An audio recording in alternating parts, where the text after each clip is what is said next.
All right, now, everybody. Quiet, listen to me. We're going to start a show. Now, some of you people have been with me before. You know it's going to be a tough grind, but we're going to have a show.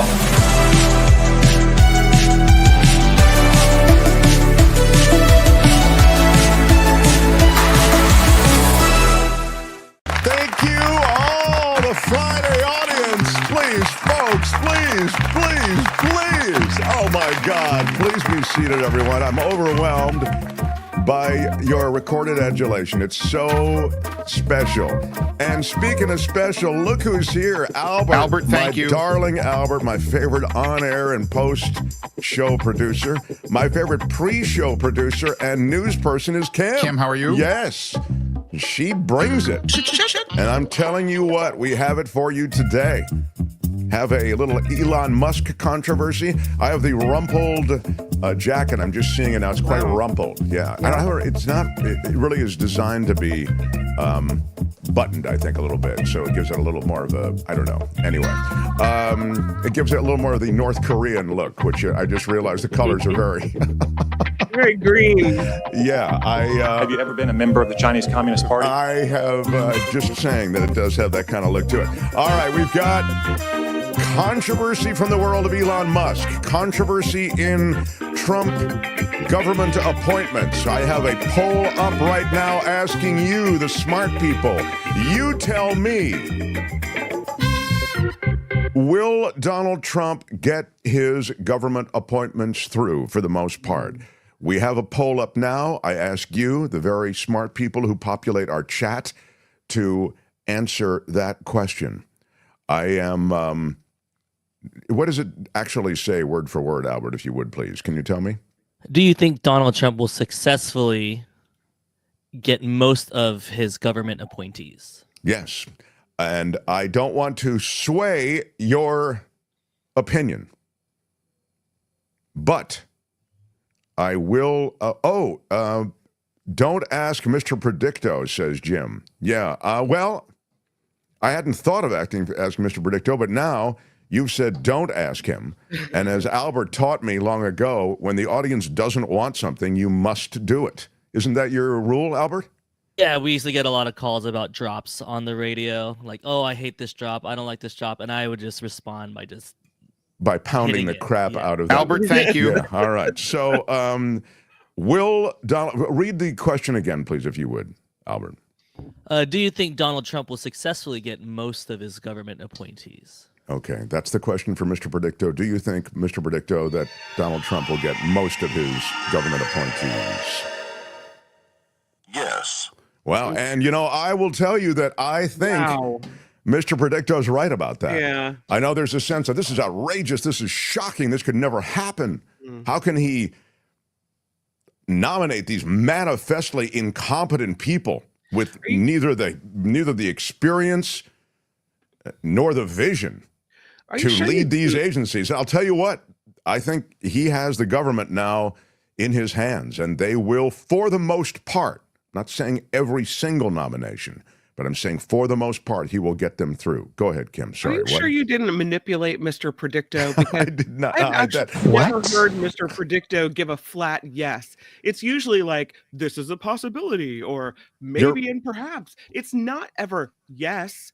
Kim is not wrong. Mr. Predicto does tend to be equivocal about his responses. However, there are several instances in which Mr. Predicto will offer up one-word answers, yes or no.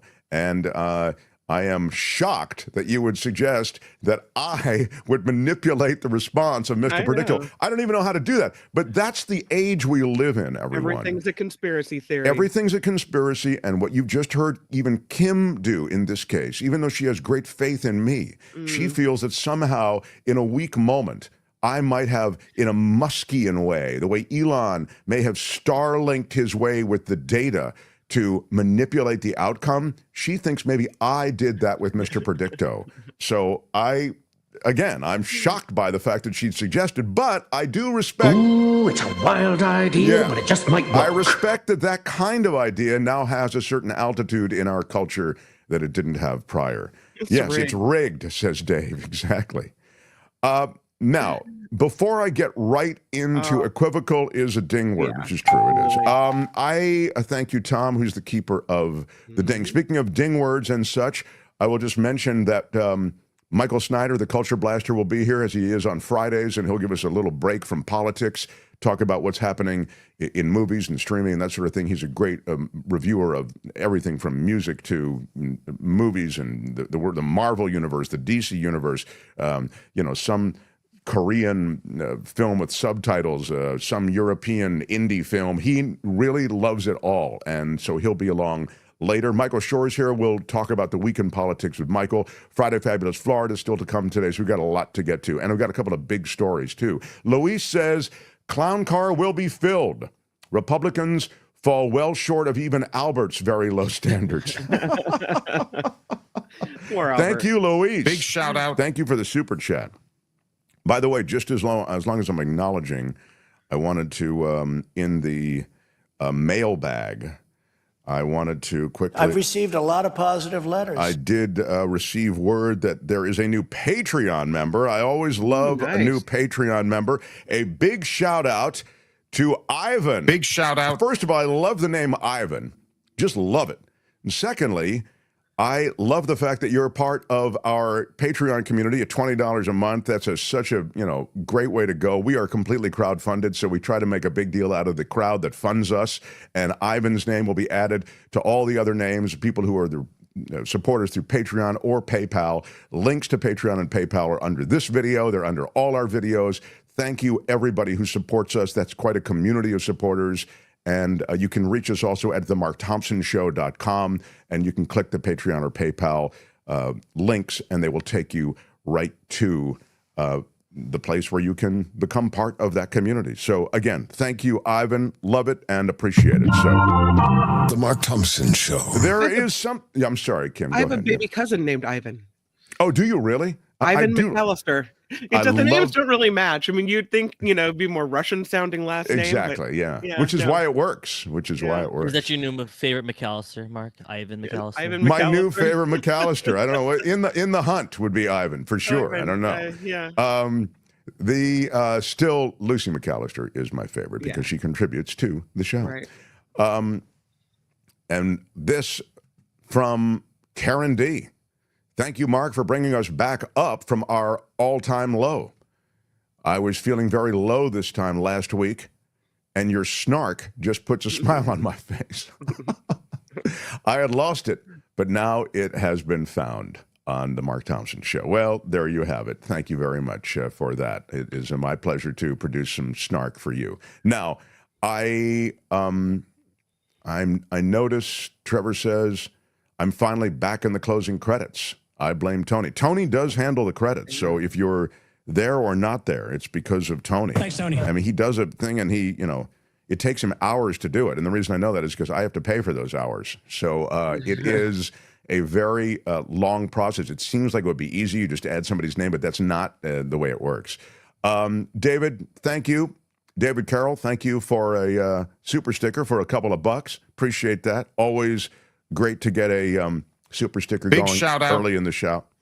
And now, can I have a couple of things here that are not super... The Mark Thompson Show. They're not related to RFK Jr. yet. I'll get to that in a big way in a moment. There is tonight a fight between Mike Tyson, who's almost 60 years old, and Jake Paul. How old is Jake Paul, Commish? Let me see that. I would have thought the Commish would know that. Albert, thank you. But anyway. Not in his significantly, 50s. I can confirm he's significantly younger than Mike Tyson.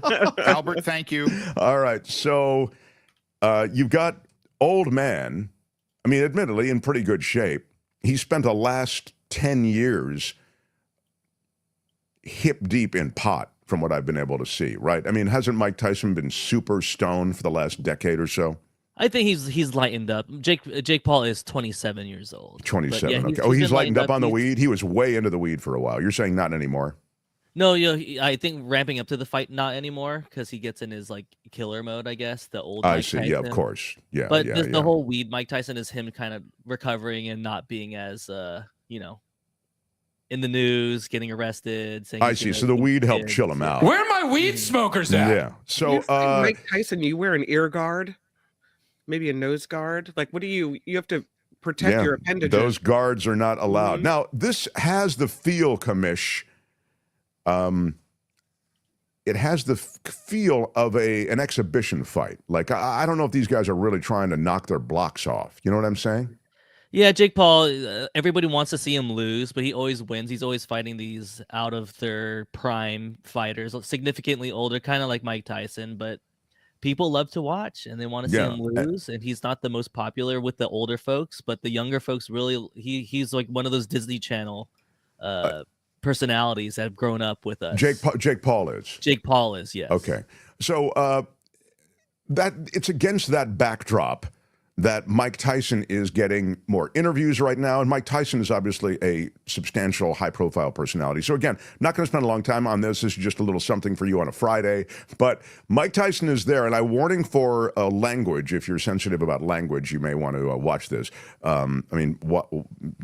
Mute it for a second. Although it's not super obnoxious, I just want to make you aware of it ahead of time. Anyway, the deal is that Mike Tyson is being interviewed by a young, very competent, she seemed quite together. Like I would have put her on CNN right now.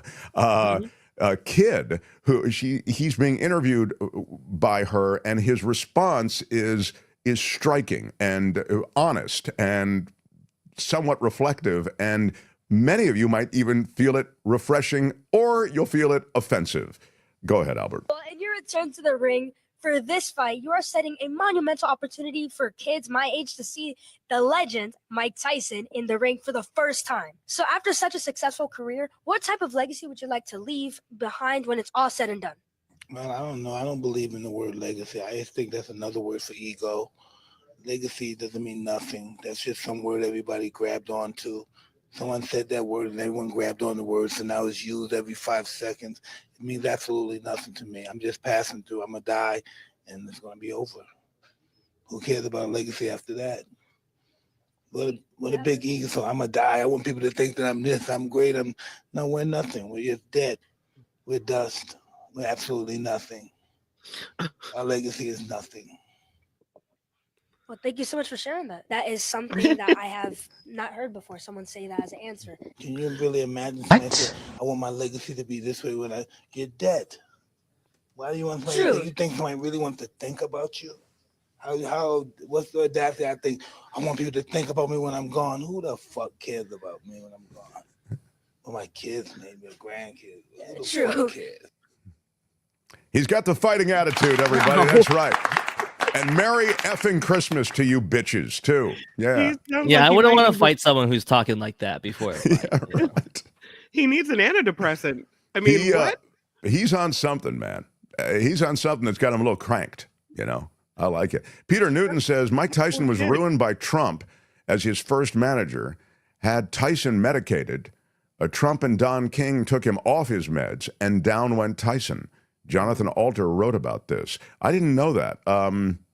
I don't know a lot about Mike Tyson or, his relationship. I know he had I don't want to get into a big thing about Mike Tyson. I just thought that video was quite striking. He was so honest, That poor kid. She's like, I guess he didn't like my question. Yeah. Mental note, don't use the word legacy. David Rodriguez says, totally promotional value. I'll pay for recognition. Oh, David, you mean you just want to be recognized? All right, I'll give you a big shout out. There you go. David's legacy on the show today. Yeah. From dust thou art, and unto dust thou shalt return, says Nelithidian. That's another way to say it. Throw in a couple of F-bombs, and you've got yourself a Tyson soundbite. Quite good. I know maybe some people were, it's certainly kind of shocking that he would speak to her. It's such an innocent kind of interview. You'd think he would just load up some BS to give her. But he actually was refreshingly honest. And he, I think, is not completely wrong, I mean, but it's a bit harsh. I mean, you can think about the contributions you've made to the sport of boxing, to the world of entertainment, to the pop culture, whatever it might be. And I think you can legitimately reflect on that. You don't have to go, oh, it's all ego and it's all BS and we're going to be dead anyway. I mean, I think that's a little harsh, you know. So dust in the wind. It doesn't matter. Nothing matters. Right. He's clearly not sugarcoating it, though. So the fight is on Netflix. So if you do have Netflix, it's going to stream live on there. I wonder if the Culture Blaster will talk about it. I doubt. I wonder if Mr. Predicto, here it is, maybe in a second request from the audience for Mr. Predicto. Mr. Predicto, will Tyson win? Asks Franco. All right, this is the last one for Mr. Predicto. Mr. Predicto, will Tyson win the fight tonight with Jake Paul?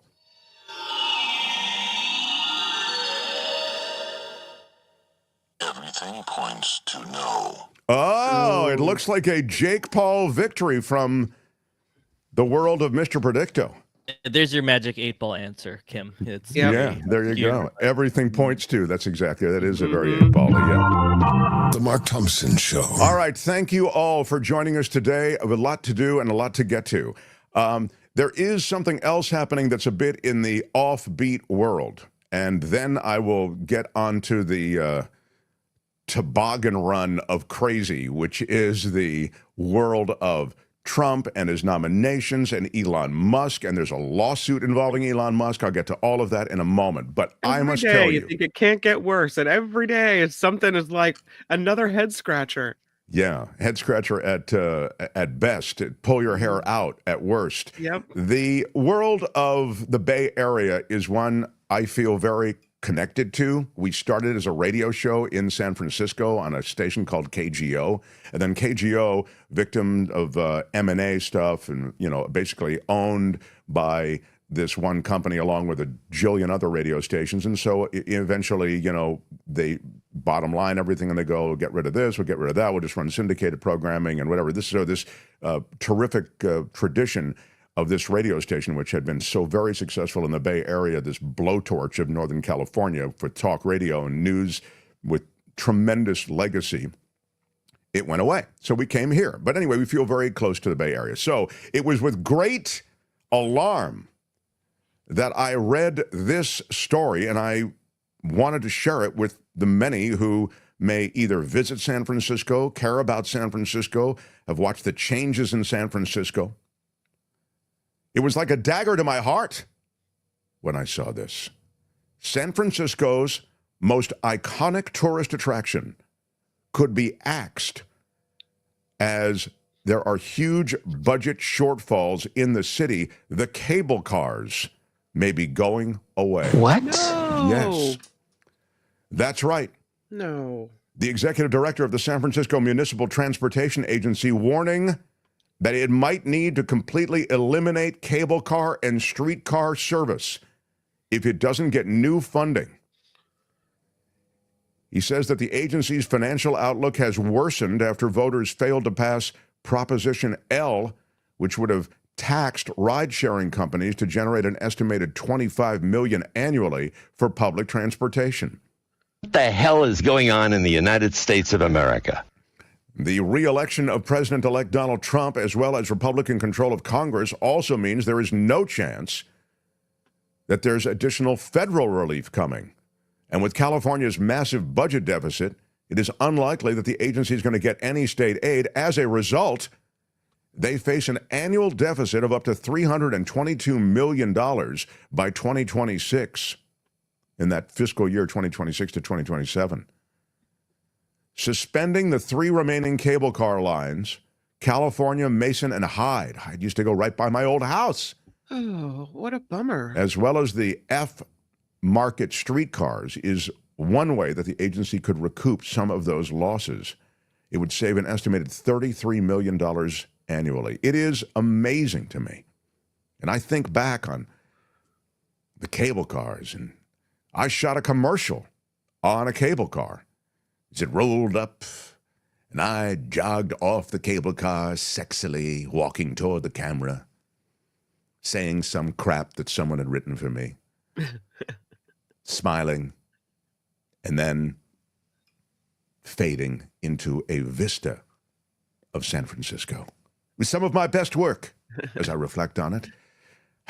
But Where it may is be all that we have. commercial? We need that commercial. It may be all we have is reflections, ladies and gentlemen. Hmm. But there it is. The cable cars may be going away. Incredible. That is the Hyde Street line that you're looking at. So you see Alcatraz in the distance. The famous one, the one that you wait forever and you're just freezing, just waiting for your turn to get on that. Yeah. Yes. Yes. I would think that the cable cars, with the money they bring in from tourists, would be more profitable than other muni services. Yeah, it may be that they're more profitable, but they are not profitable. You know, they may be more profitable or more revenue generating than others. But anyway, that's the story, and it shocked me, and I had to share it. So, The Mark Thompson Show. Hey, where's my million? Is being asked by one of the Elon Musk winners. Elon Musk is getting hit with lawsuits, everybody, and he is, I know. The lawsuits involve him, they say, duping Trump supporters. Voters thought they had a chance to randomly win $1 million. It was part of Musk's PAC, remember? It wasn't that long ago. Musk's own attorneys said that the winners were predetermined. What? Yeah. It wasn't random after all. I mean, And this is their new hoax. Yeah, the billionaire Elon Musk hit with several proposed class action lawsuits over allegations that his political action committee engaged in fraud by falsely telling voters that they had a chance to randomly win $1 million when winners had actually been predetermined. Oh, the fix is in. It was rigged.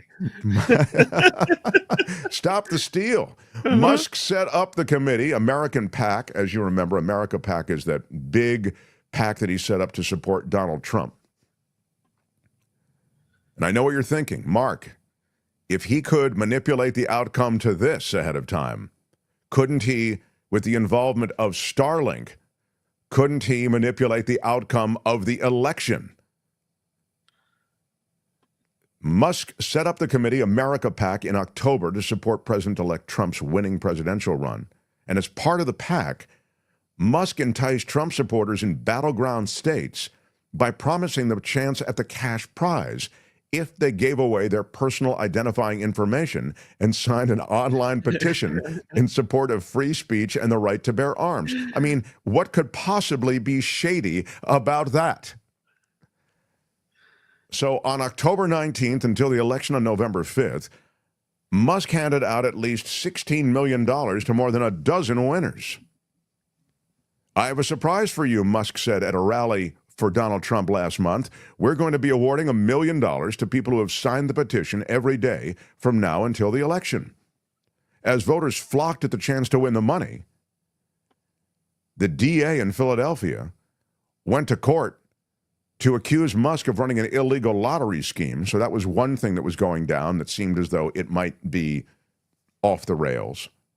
And then it was argued by the PAC and Musk's lawyer that it wasn't actually a lottery because winners were selected based on their suitability to serve as spokespeople for the PAC. And they'd earn $1 million in effect as payment for being spokespeople. So, wait a minute. Then you have to step back and go, so they weren't random winners. You chose them based on their ability to be spokespeople for the PAC.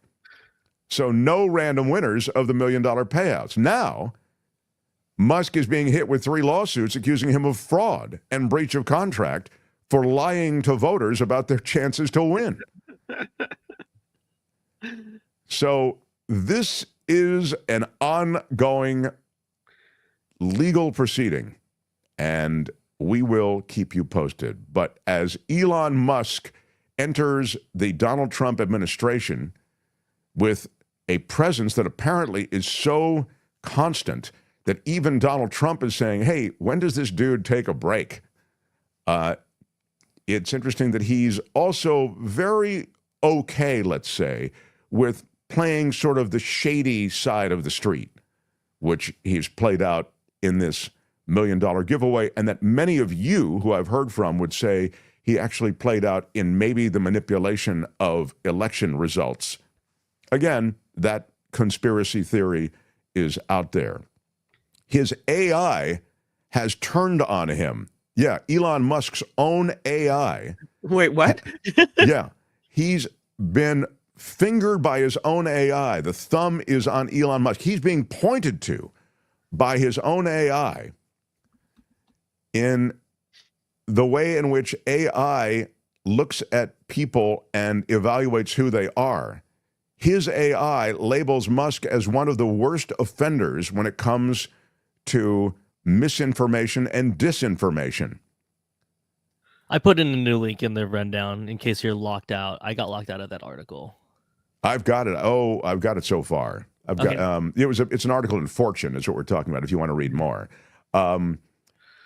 Gary Kepnick asked the AI which person spreads the most information on Twitter X, and the service did not hesitate in pointing a finger at its creator. Based on various analyses, social media sentiment, and reports, Elon Musk has been identified as one of the most significant spreaders of misinformation on X since he acquired the platform, wrote the AI. Later adding, Musk has made numerous posts that have been criticized for promoting or endorsing misinformation, especially related to political events, elections, health issues like COVID-19, and conspiracy theories. This is from his own AI on X.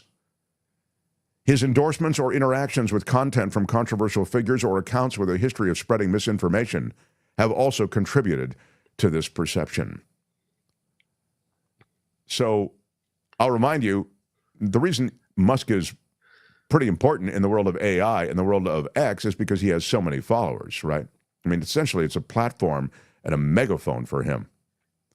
Can't he just tamper with his AI? Can't he just reach a finger in and, yeah, make it say what he wants it to say? You'd think he will now, anyway. Yeah. Yeah. And that's always been the criticism of X, is that it's doing just that. It's saying what he wants it to say. Sure. But Trump himself, as I mentioned, in front of House Republicans, mentions Musk in a less than flattering way. I don't know what happened to my... I don't either. What? Where'd you go? There you are. I don't know what's going on. You're flashing in and out. I don't know what happened there. Yeah.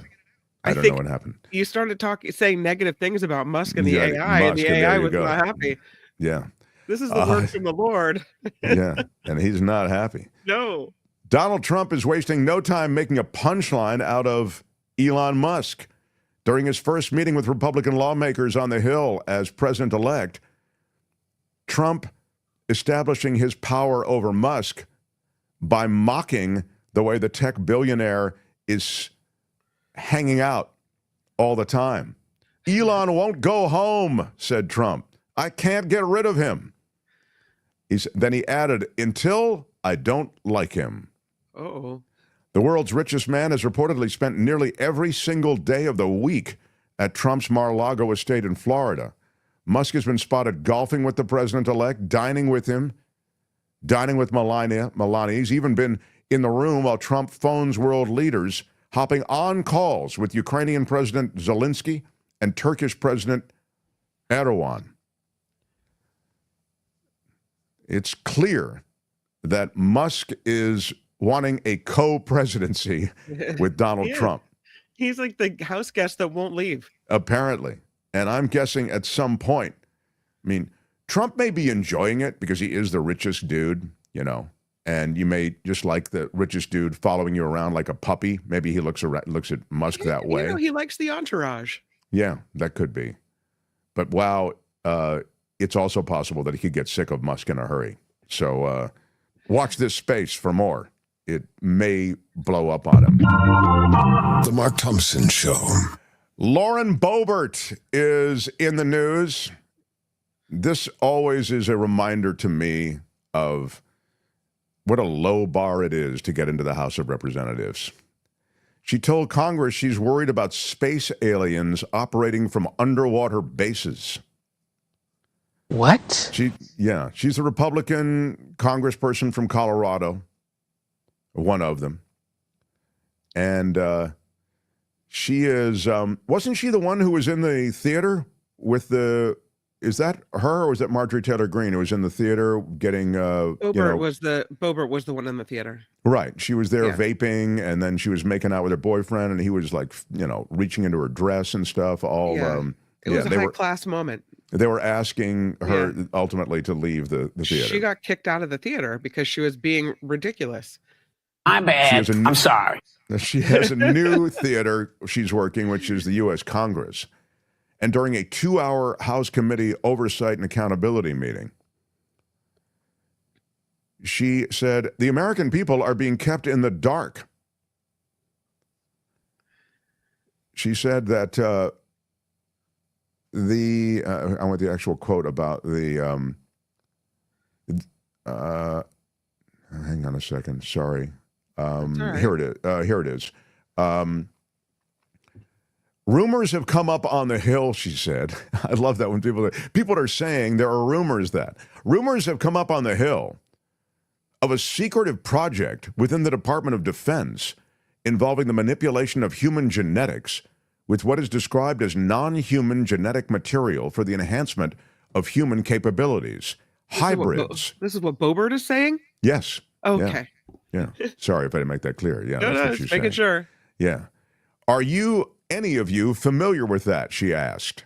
Yes or no? And all 4 people on the panel answered no. Now, again, this is a hearing that was entitled the Unidentified Anomalous Phenomenon Exposing the Truth hearing. Okay, so you're going to deal with a lot of UAPs, UFOs, whether there needs to be more focus and government transparency when it comes to this stuff. So you had NASA Associate Administrator there, you had a journalist there, you had a Rear Admiral there. So it was not as though nobody was attending this meeting. And when everyone said no, she became a bit agitated. And she opened her 5-minute period of questioning by saying, I speak my mind often, so why not just keep going with it? She says, I may as well just go all out and say it. The earth is flat, birds are government drones, and we've never set foot on the moon. And Joe Biden received 81 million votes in the 2020 election. So she kind of goes on and on and on, but her madness is ultimately capped with, are there any accounts of UAPs, these are UFOs, right, emerging from or submerging into our waters, which could indicate a base or presence between the ocean surface? Are there any technological capabilities that have been observed in these oceanic UAPs to defy our current understanding of physics or human engineering capabilities? I mean, so the experts said, hey, essentially they said, look, the ocean is largely unmapped and there have been no anomalies that, can have been observed particularly. And that was the end of the Lauren Boebert questioning. But you realize again, and I mention it because this is the crap that is going on Capitol Hill, and it's utterly absurd. Where do they come up with this kind of stuff? Exactly. Is this the latest conspiracy being floated online? Does she make it up? Wow. Yeah, in the world of conspiracies, I mean, that must be out there. I mean, I'm not on whatever Reddit post or 8chan thing is going on that would suggest that, but that does seem to be it. Wow. And if you're thinking of leaving the U.S. after the 2024 presidential election didn't go down in a way that you're okay with, or maybe getting citizenship elsewhere, you may be in luck. Many countries are offering dual citizenship to people who can prove that they have relevant ancestry through their parents or their grandparents. While numerous countries like England, France, Australia, Canada, and Mexico require at least one of the applicant's parents to be a citizen, others are more flexible. I'll give you one. Ireland. Any U.S. citizen whose parent was born before January 1st, 2005 in Ireland is already a citizen and comply. But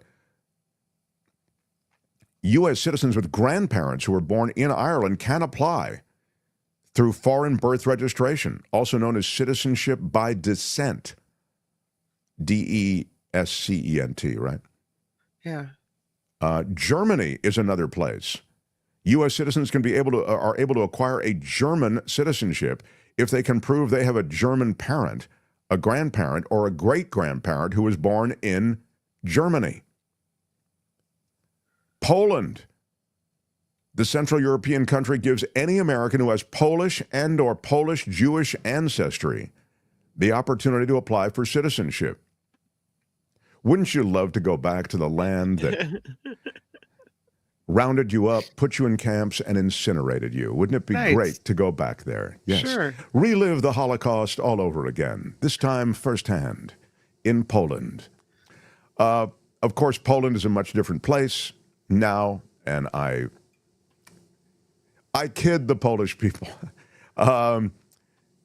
Hey, if you're going to go back to Germany, Poland's definitely going to be in the game too. Then, anyway, according to various experts in this area of trying to essentially repatriate and also move people and apply for citizenship, they say that applicants can qualify if you can prove that at least one of your ancestors was born in Poland or its former territories, lived in Poland after 1920, or maintained a Polish citizenship after 1920 and at the time of your birth. India is a place you can go.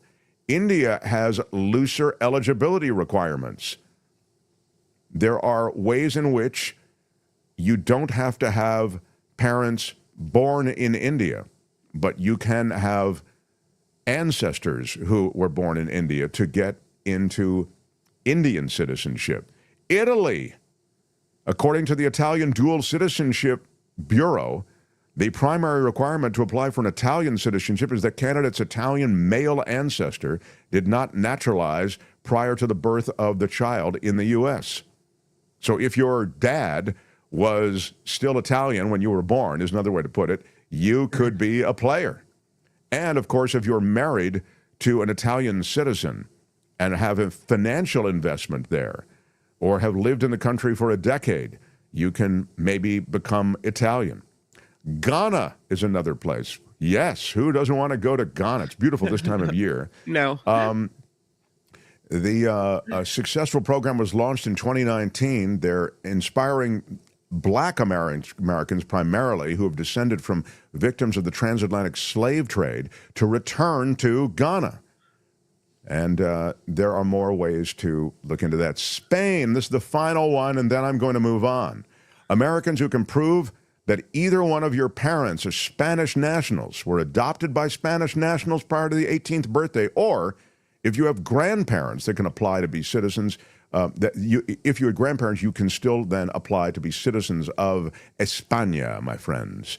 So check it out. Hungary, Portugal, these are all places with the strong, I'd say, communities of expats, so you may want to look into all of that. That's the lowdown on where you can go and how you can get there. If you're looking... The Mark Thompson Show. You're looking to escape the fun, I'd say stick around. America is just getting warmed up. I mean, my God, if you're on a television news program, you may end up in the cabinet of the new president. It's pretty great. Yeah, he's loving everybody who was on television. Look, he took this guy, Pete Hegseth. I get the the idea that he was Pete Hegseth in the military, but...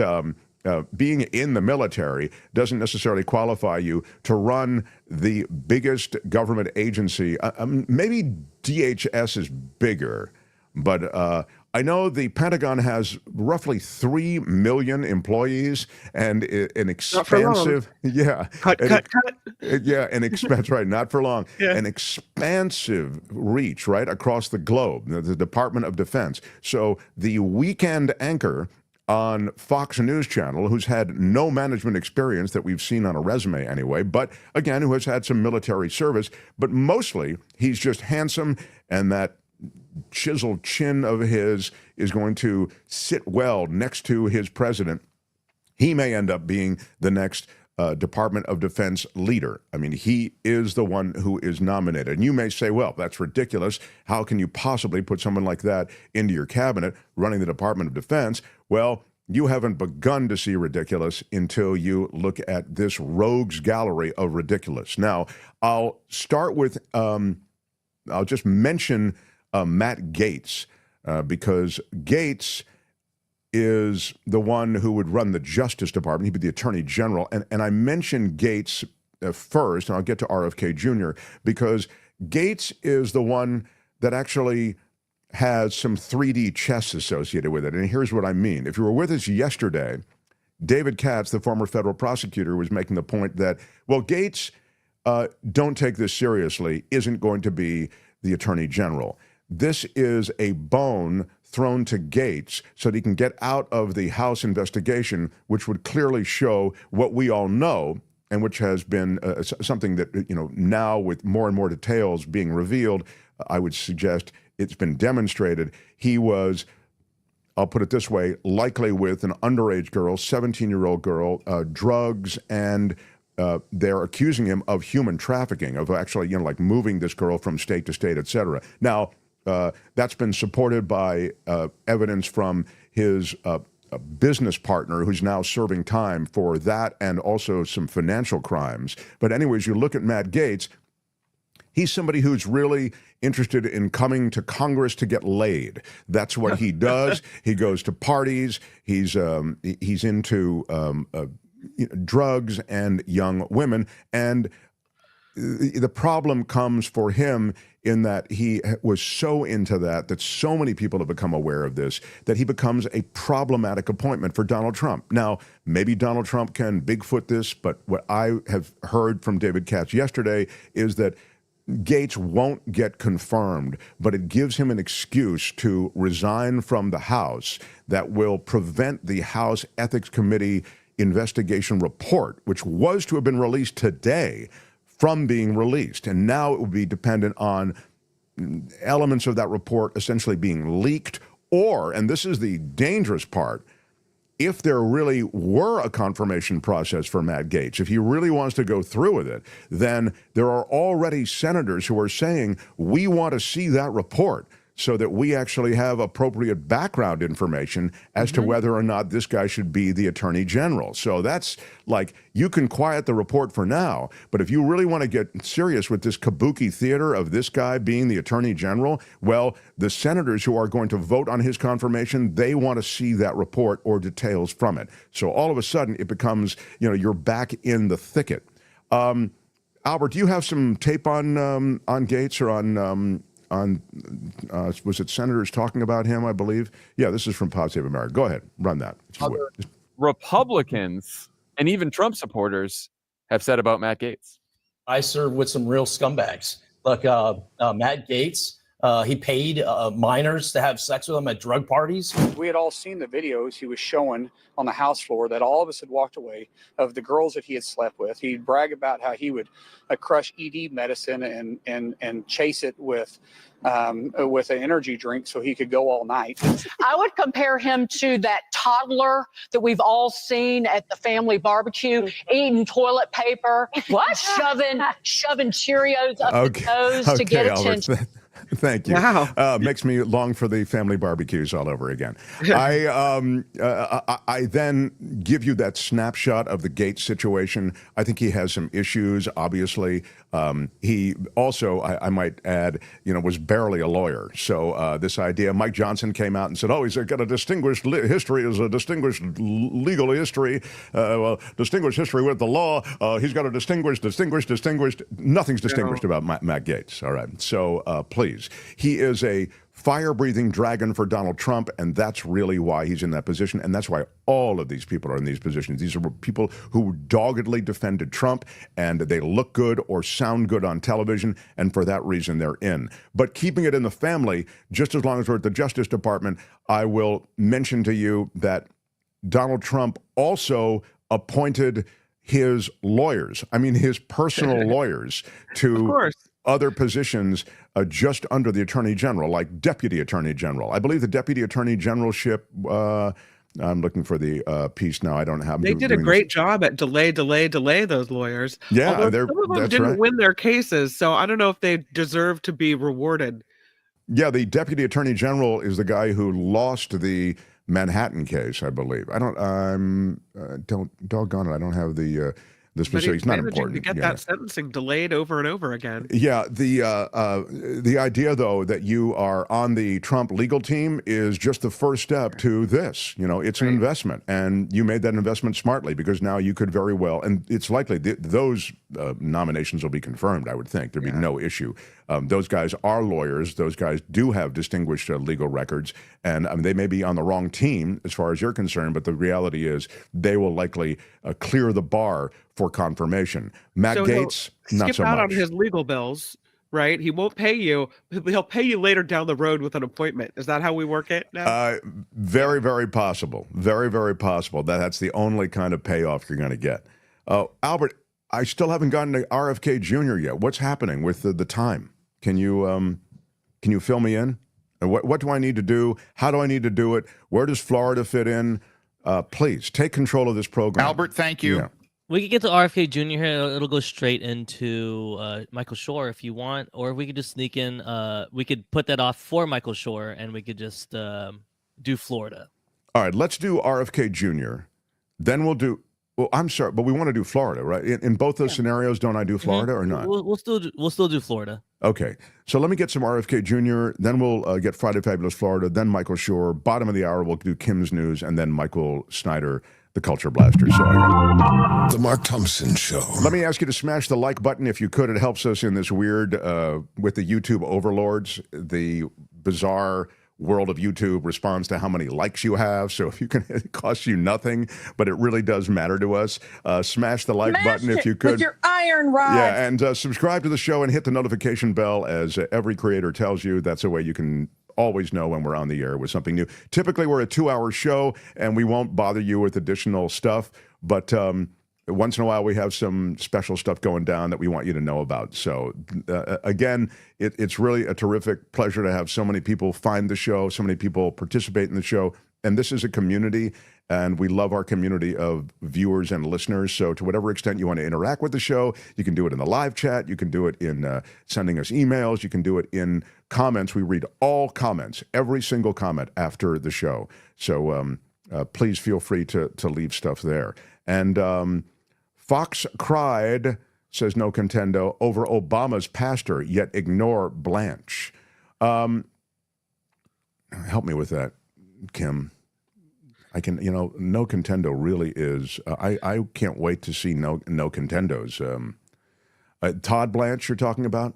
Yeah, it's a Trump appointee, I think. That's the guy whose name I couldn't think of. Yeah. Yeah. It's Todd Blanche, right? Yeah.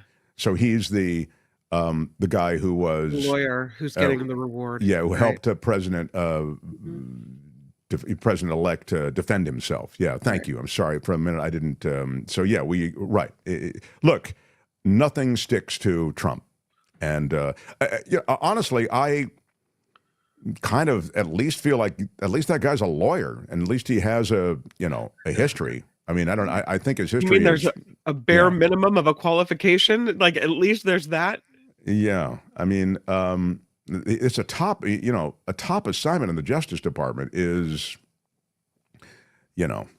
he was just because you mentioned Blanche, he was a federal prosecutor in addition to being the defense attorney I know he was a defense attorney for Trump, and that was his most recent thing, and that's what everybody knows him for, but he was a federal prosecutor, Southern District federal prosecutor.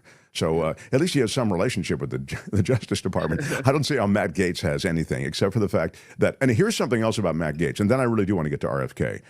Look, Matt Gaetz at the Justice Department would have access to all the investigative materials that are associated with his own cases, okay? So everything in that House committee investigation and more.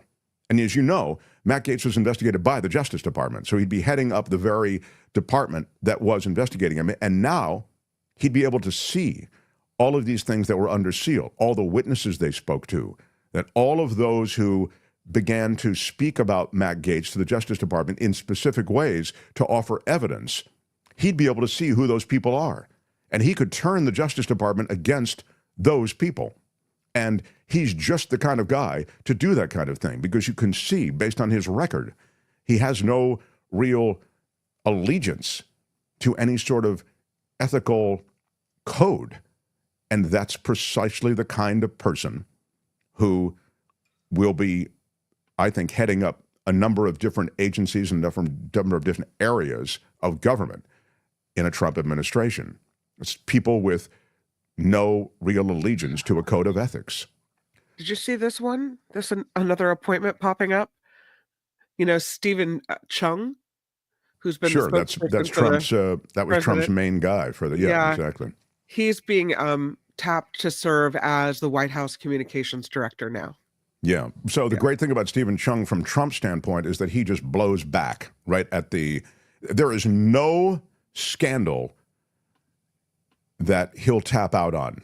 There's no scandal that he. I mean, the president just said the most racist thing imaginable. Can you speak to that? What's well, the president's comments were taken completely out of context, and as usual, you in the mainstream media have taken, with your Trump derangement syndrome, the comments of Donald Trump out of context. I mean, he doesn't stop. So it's no wonder they want him there. I'll remind everybody, they didn't do daily briefings in the Trump White House. You remember that? Those daily briefings to the press came back under Biden, not under Trump. Did they have any? All right, now I've gotten way behind Albert. I don't know what the hell's going on, Albert. I blame, who can I blame for being so late today? I blame you. All right, I think it is my fault, actually. So now, can I just quickly do some RFK Jr., or do you really want to wait for? Sure, save it for sure. We'll save it for Michael Shure. We'll get into. You will get hip deep in RFK Jr. when Michael Shure gets here in just a few minutes. Okay, it's really just literally a handful of minutes away. And before we get to Florida, I just want to round out the poll that we have up. It's: do you think Donald Trump will successfully get most of his government appointees? It is up 65% of the votes. 65% of you voting in the chat think that he will get most of his appointments through. I will tell you, Mr. Predicto says that he will get most of his appointments through, and I also think that he will get most of his appointments through. I'll just give you 30 seconds or less on why. There are only so many appointments suggested by a president that you can reject, that you can veto. I mean, just as a practical matter. So I don't know if he's going to get this recess appointment thing through. I mean, that's a high wire act. It feels to me like you're not going to get that because, you know, both houses have to be in recess and a bunch of, there's a lot of stuff that has to happen sort of from a parliamentary standpoint. But see my first point. You just can't reject everything. So some of these are going to get through. And I'm going to suggest that the majority of these picks will get through, problematic as they are, offensive as they are, inept as these people may be, they will get through.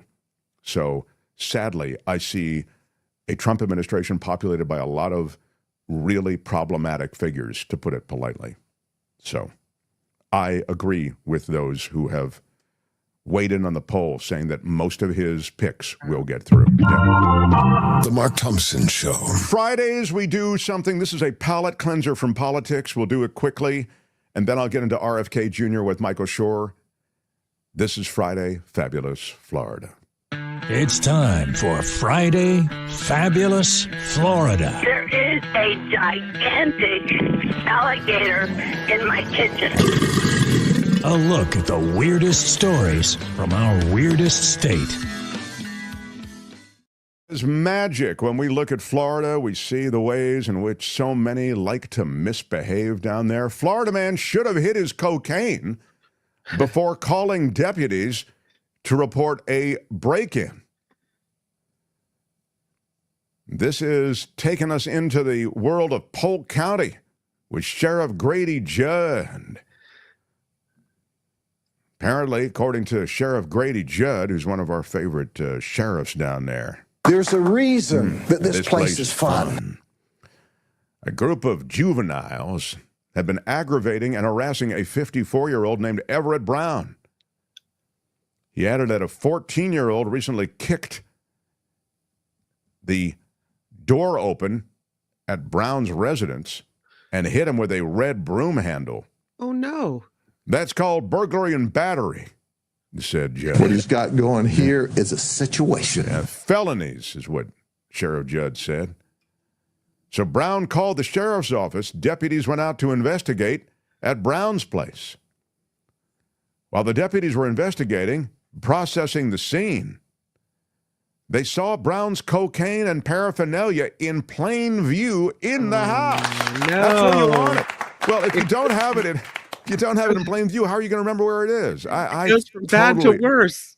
I totally applaud that. So attacked and busted in one night?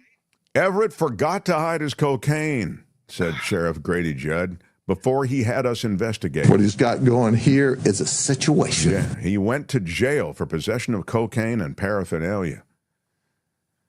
He added that the 14-year-old confessed to breaking into Brown's home and hitting him. He was charged with burglary and battery. Everybody was getting wrapped back up in the there. squad car. Everybody in. It's pretty ugly in the state of Florida. Then, Florida deputies rescuing a trapped manatee and an injured woman in the woods. It was a double bonus in North Point, Florida. 2 significant rescues. They assisted the Tampa Zoo and the Clearwater Marine Aquarium and Florida Fish and Wildlife rescuing a trapped female manatee. 8-foot manatee found herself in a closed canal system, which she'd entered because of Hurricane Milton's flooding. Once the water receded, she couldn't get out. Oh, no. Yeah. And the manatees are really sensitive, as you know. She was located, safely secured in a net. She was transported to be checked out by a biologist and cleared before being released. Meanwhile, the second rescue was occurring in the woods where deputies said a woman had fallen and suffered a head injury. That injury led to her erratic behavior, which resulted in her running into a heavily wooded lot and getting lost. Once they located her on the ground, she was taken to a nearby hospital, and those biologists at the hospital made sure that she was okay for her release. The biologists at the hospital? The what? I just threw that in. They're doctors, but I call them biologists because that matches with the manatees. I like the heat cam, though. That's cool. Yeah. Yeah. They had to find people. They have to find everything down there. They say they look at everything from they have to mosquito infestation to manatees and people who are lost in the woods. And finally, a felon caught with $50,000 in stolen silver coins during a traffic stop. Nice. Once again, cops find something they hadn't expected to find. It happened in Dover, Florida. Hillsborough County deputies caught a 10-time convicted felon with over $50,000 in stolen silver coins and bars. Wow, where does he get this stuff? He just brought it off his pirate ship or something. I don't know. Yeah, exactly. He had a man. His treasure chest out back. He's done a lot of thieving for just being 34 years old. Justin Reeves spotted on this traffic violation. He's pulled over, and he was arrested for possession of a controlled substance, possession of drug paraphernalia. But when they searched the vehicle, they saw something that was stranger, even more odd. They said they found heavy bags containing large quantities of collectible silver coins and silver bars. According to the sheriff's office, detectives were later able to trace those items to their rightful owner. They were stolen from an elderly Hillsborough County resident whose home had been burglarized. What? Yeah. The burglary had gone unreported because of the resident being out of town, apparently. They also searched Reeves' home after this, where they reportedly found additional coins and silver bars, along with 2 or 3 firearms that had been reported stolen from a different Dover home about a week earlier. Are those commemorative Trump coins? Is that what they have in Florida? He has it all. Yeah. Wow. He really ran the table. Got to give the guy credit. Armed burglary of a dwelling, burglary of an unoccupied conveyance, felon in possession of a firearm, grand theft firearms, grand theft third degree, grand theft, second degree, stealing stolen properties, possession of controlled substance, possession of drug paraphernalia. I mean, it's what he's got going here is a situation. Yeah, all right. So you have to pick a favorite from those. Let's review the Florida man who doesn't hide his cocaine. He has it out there in plain sight when reporting a break-in. Cops see it, arrest him and the people breaking in. Florida deputies rescuing the trapped manatee and the woman injured in the woods. And then finally, thousands worth of stolen coins, silver bars, etc. found during the traffic stop. Your favorite, please, Kim. I'm going to go with the come for the assault, stay for the drug drug arrest. Yeah. Albert, thank you. Yeah, that was a good one, Albert. That is a strong one. Albert, what is leading in the chat, please? In the chat, should have hid that, which is the one that Kim likes because the guy called the cops for something else, but he gets in trouble. But the rescue combo, well, it's flipping now, but it's between that one and the rescue combo, which was the manatee and the woman. Yeah, manatee and woman, the big double play combination. And that one is my favorite because it's just the wild, like, well, you came for a manatee, you got an injured woman at the same time. Yeah. Yeah, you know what? A manatee is very Florida, and then you're right. The double play combination, I'm going to go for that too. Yeah, all right. Yeah. I think extreme stupidity or incompetence always wins if there's no alligators, says Karen. That's right. That's we all need a rule of thumb, and that apparently is hers. That is Friday Fabulous Florida for today. This has been Friday Fabulous Florida. There is a gigantic alligator in my kitchen. Y'all come back now here. Smash the like button if you can find it. It's a great thing to smash, and we're all looking for things to smash. So, The Mark Thompson Show. On Fridays, we look back at the week in politics with someone who has forgotten more about politics than most of us will ever know. How about it from Michael Shure, everyone? Michael, nice to have you in the mix on an eventful week that has included a number of odd and extreme nominations to Trump's cabinet. I want to continue forgetting about politics as I can. Yeah, and politics is a weird place right now. Yeah. And it seemed, in you looking at RFK Jr.'s history, we just have a big chunk on RFK, and we've essentially dropped it into your segment, so you'll forgive us for concentrating a little bit on that at the beginning. I really wanted your thoughts on this, because RFK Jr.'s history makes him a bit of a strange bedfellow for Donald Trump on one level, and yet because he has worked so far outside the margins, maybe you could say that, you know, you see where the two connect.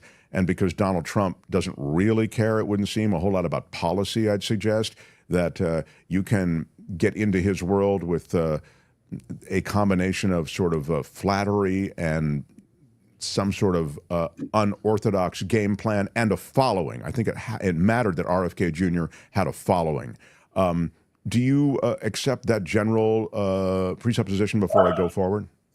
Yeah, I mean, here's the thing. I think that, and you'll have to pardon the animalia behind me, but I think that, yeah, I don't know what a proper bedfellow. I mean, first of all, I think we say RFK likes being a bedfellow, and that I don't know what a proper bedfellow for the former president would be. Frankly, I don't know who is appropriate other than someone who is loyal or someone who has done something to try and screw over somebody who wasn't loyal.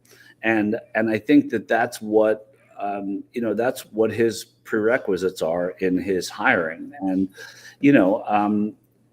bringing attention to having the appearance of wanting to overturn the system is something that has been an MO for Mr. Trump. And I think it continues to be. And, some of these are very provocative selections, but it's also the country has to run properly and healthcare has to be overseen. And it's a department not about ideology, it's about efficacy.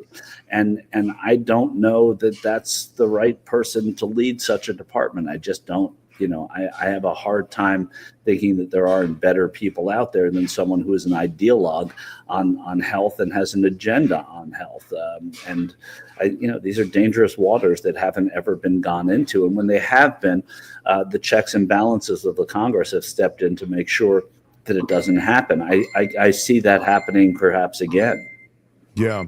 Could you, Albert, run a little bit of the Dr. Ezekiel Emanuel? He was the former White House advisor on health policy. I thought he kind of, there are a lot of people, plus he's bald with glasses, and I have people who are bald with glasses, I have great faith in. I think they have more credibility than other people. So go ahead, please, Albert. Qualified for the job. He doesn't have management experience. He doesn't understand how science is done. He doesn't understand how the federal government evaluates various studies. He can't actually look at a research paper and look at the data and draw conclusions. And he's about to, they want to give him a $2 trillion department with 80,000 employees that oversees the NIH, the FDA, the CDC, as well as Medicare and Medicaid. That is a bad combination. I should say he does have some ideas that are worth pursuing, such as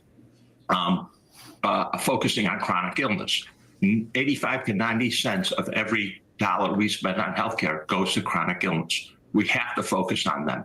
They are our big problems, whether hypertension, cancer, diabetes, arthritis, and we have to get our arms around them. And he's right, to improve the nation's health, you have to attack chronic disease. He's also right that we've got to look at ultra-processed foods in the food chain and how they cause obesity in the country and stop that.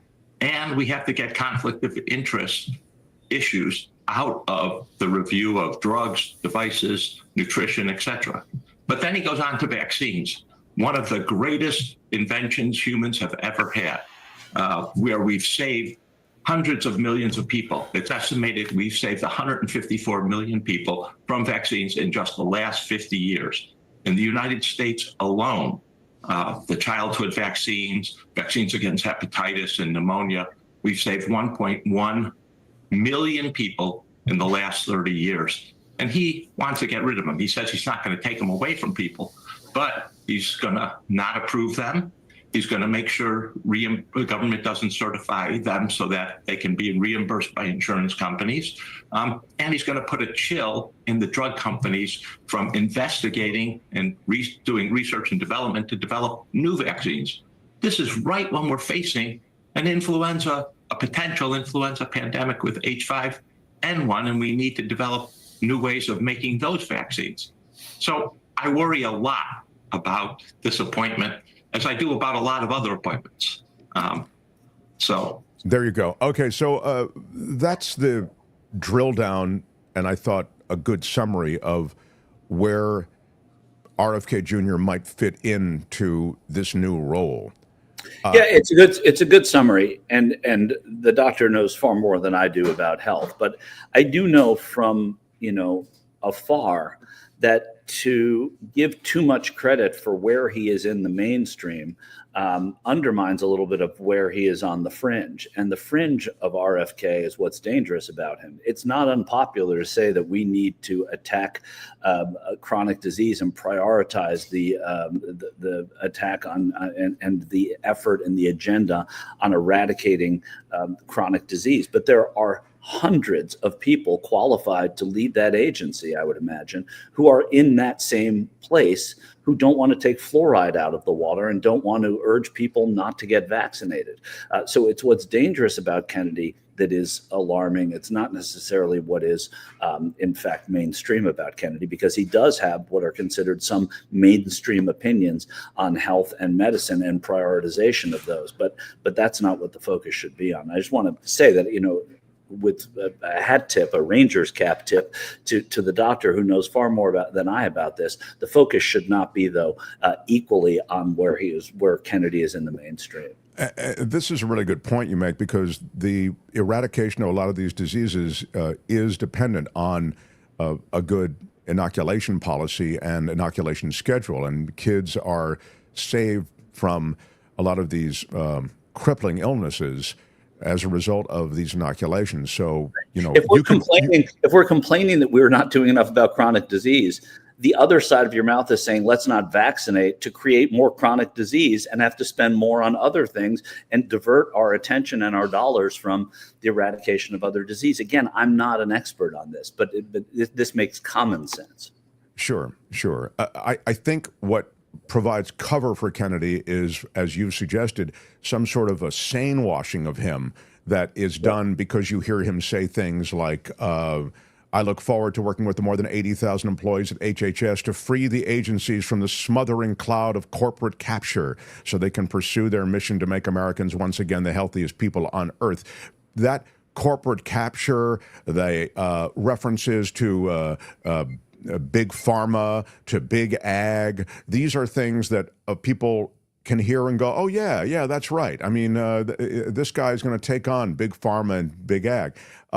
The problem with big pharma, let me just say quickly, is not that big pharma does a lot of bad things, and they may, in their experimentation and the way they do certain things in the labs that I have real issues with. But the problem with big pharma is the way that they set up a withering price program for us in America to use these insanely valuable medications to treat these illnesses that we have. It is that we are being pummeled by big pharma in this country on price, okay? That's the problem with big pharma, I'd suggest. And it goes hand in hand with, it goes hand in hand with big insurance too, and that's thank you. Yeah, yes. So it's not, the corporate capture is associated with allowing them to run roughshod over America while the rest of the world gets these medications at discounts. So there's a lot here, and I see RFK Jr. as an insanely problematic figure. And I'm wondering then, if I take a step back, Michael Shure, you see the other Trump appointments on top of RFK Jr. I'll get to Matt Gaetz in a second, because Gaetz, I think, is in a separate category. But Tulsi Gabbard and Trump's other appointments were his former attorneys. I feel like they have connections. They're going to be deputy AG, et cetera. They're going to have roles at the Justice Department that probably are defended more legitimately, But yeah, those are typical appointments that any president makes. People that have been close to his inner circle that can be, checks, personal checks on the agencies by whoever the president is. That's fine. You're going to have some loyalists and people who have come up with you and been part of your campaign and your efforts to become president, always involved at that certain level. And this is going to be, a term that's no different. Does RFK Jr. get through, I guess is what I'm getting to? I would say my guess is that he will not, but I'm not in I'm in a guessing slump. But I would say that he will not get through, because I think that there are enough senators that will talk the president out of this, or the leadership out of this. You have to remember too that the leader of the Senate is now John Thune, a man that came up with Mitch McConnell, that Donald Trump tried to prevent from being the leader of the Senate by sort of boosting the candidacy of Senator Rick Scott of Florida for that job. And a lot of the Trump loyalists tried as well. It didn't work. Thune won. So he's going to be in charge of how these go through and who the committee chairs are that are going to be deciding whether or not to approve these nominees at different phases of that process. But again, then you hear in another breath that he's going to make all recess appointments, and these people will become the cabinet and everybody who ordinarily goes through a Senate procedural vote. That's not going to happen this time. So there are a couple of phases to this as well to see how it gets to the Senate. Right, and that really is the next thing I was going to get to, because you can't just he has a lot of pressure and he's asking for recess appointments, but you can't just ask for recess appointments. There are aren't there essentially parliamentary restrictions on how you get away with that? Suspension of the rules, and he can mandate the adjournment of Congress and then make these appointments. So there's a way of doing it. I would imagine that's not going to get him a lot of favor. I mean, Republicans like Donald Trump by and large, and people who are not part of the parties like him and some Democrats like him. But Republicans on Capitol Hill are a very different lot. The Senate is very proud of the Senate and the power of the Senate, and a new majority in the Senate has a dynamic where they want to be in charge of something. And they're not going to go quietly with this, and it's not going to sort of set a blueprint for success. Now, everybody's got a short memory in politics, and things don't stick to this man, as we've seen with his reelection. But I do think that there will be some institutional bias against going that way, and they're going to fight like hell to not have that happen. Pete Hegseth, does he get through or not? He's more likely to get through. I mean, you shroud a lot of these nominees with crazier nominees, and what that does is it makes someone like Pete Hegseth look more appealing than, because Matt Gaetz is in the same conversation, right? So all of a sudden Pete Hegseth is, oh, here's somebody who knows a little bit about the military. He's not a crazy man like Matt Gaetz is. But Hegseth has some baggage of his own, which the Washington Post talked about today. And, there were sexual allegations of sexual harassment, which may have been dismissed. I haven't read into it. But this is what happens now. The investigative arms of the committees in Congress will go through this, Republican and Democrat, and bring these things up and try and prevent. But what other people have to realize is if Pete Hegseth doesn't get in, it doesn't mean you're going to necessarily end up with a qualified military man who understands completely our presence. Yeah. He's going to look farther down the Fox and Friends panel at somebody else who could perhaps run the military. Here's a comment from Extra Line, who writes, I can't see. General Wesley Clark said running military is like running a country: defense, transportation, airports, shipping, supplies, stores, dependent housing, schools, hospitals, banks, post office. Hegseth unfit. Well, certainly that's what I was saying before. I mean, this guy has never managed anything that I can except happy talk on a Fox News panel. I don't see how this guy can be taken seriously. But as you say, and I think it's such a great thing that Michael Shure noted, he's seen in a context which is other nominees. So, okay, you're going to reject RFK Jr., you're going to reject Matt Gaetz, now you're going to reject Hegseth. On some level, you owe a president a thumbs up on some of his nominations, don't you? Yeah, and he will get them. He's got a majority, and he doesn't have to even appeal to very many Democrats, right? I mean, he's going to lose some. It's going to be a tight Senate. 53-47, probably 52-48, maybe, but probably 53-47. But it's going to take some of these senators to peel away. And I think it's not going to be hard to see Lisa Murkowski certainly step away from Alaska, to see Susan Collins step away. She's announced she's running for re-election again. She's not going to want to have a vote for Matt Gaetz on her record, I would guess, in 2026. There's the other side of that coin is that there may be some Democrats who impress upon, it's deal making that happens in the Senate, who press upon some of the moderates in the Senate and say, listen, we're not going to go along with this, but we'll go along with X, Y, and Z if you vote against Tulsi Gabbard. I'm making that up, or whomever it would be. If you put in legislation that limits the impact that Elon Musk could have on this group. If you, they're all. I keep going, but I think really that it's going to come down to a few of the people that are distasteful, and that those few would be at this point Gaetz, Kennedy, and to a lesser extent even Gabbard. So let me get to Gaetz now. Yeah. The connective tissue between the two, beyond the fact that they're both Trump nominees, may be in this sexual assault thing, which Michael referenced. But this is a big deal. Well, I referenced it as it pertained to Pete Hegseth. It's a totally different. I referenced it as the connective tissue. But let me just go back to. Let me double back to the Hegseth thing, because you did reference it, and I think appropriately so. It was so serious, from what I understand, that the Trump attorneys met with Hegseth personally to discuss it. Now, you may say, well, that's no big deal. They just wanted to, okay, big deal or not, it's something that he's going to have to contend with, because it is going to come out in more than just reporting. It's going to be in the news cycle, right, around his confirmation. For sure it will be, yeah. It becomes part of the zeitgeist of that process. But if the process is avoided, then it becomes about the avoidance of the process and what that means vis-a-vis dictatorship.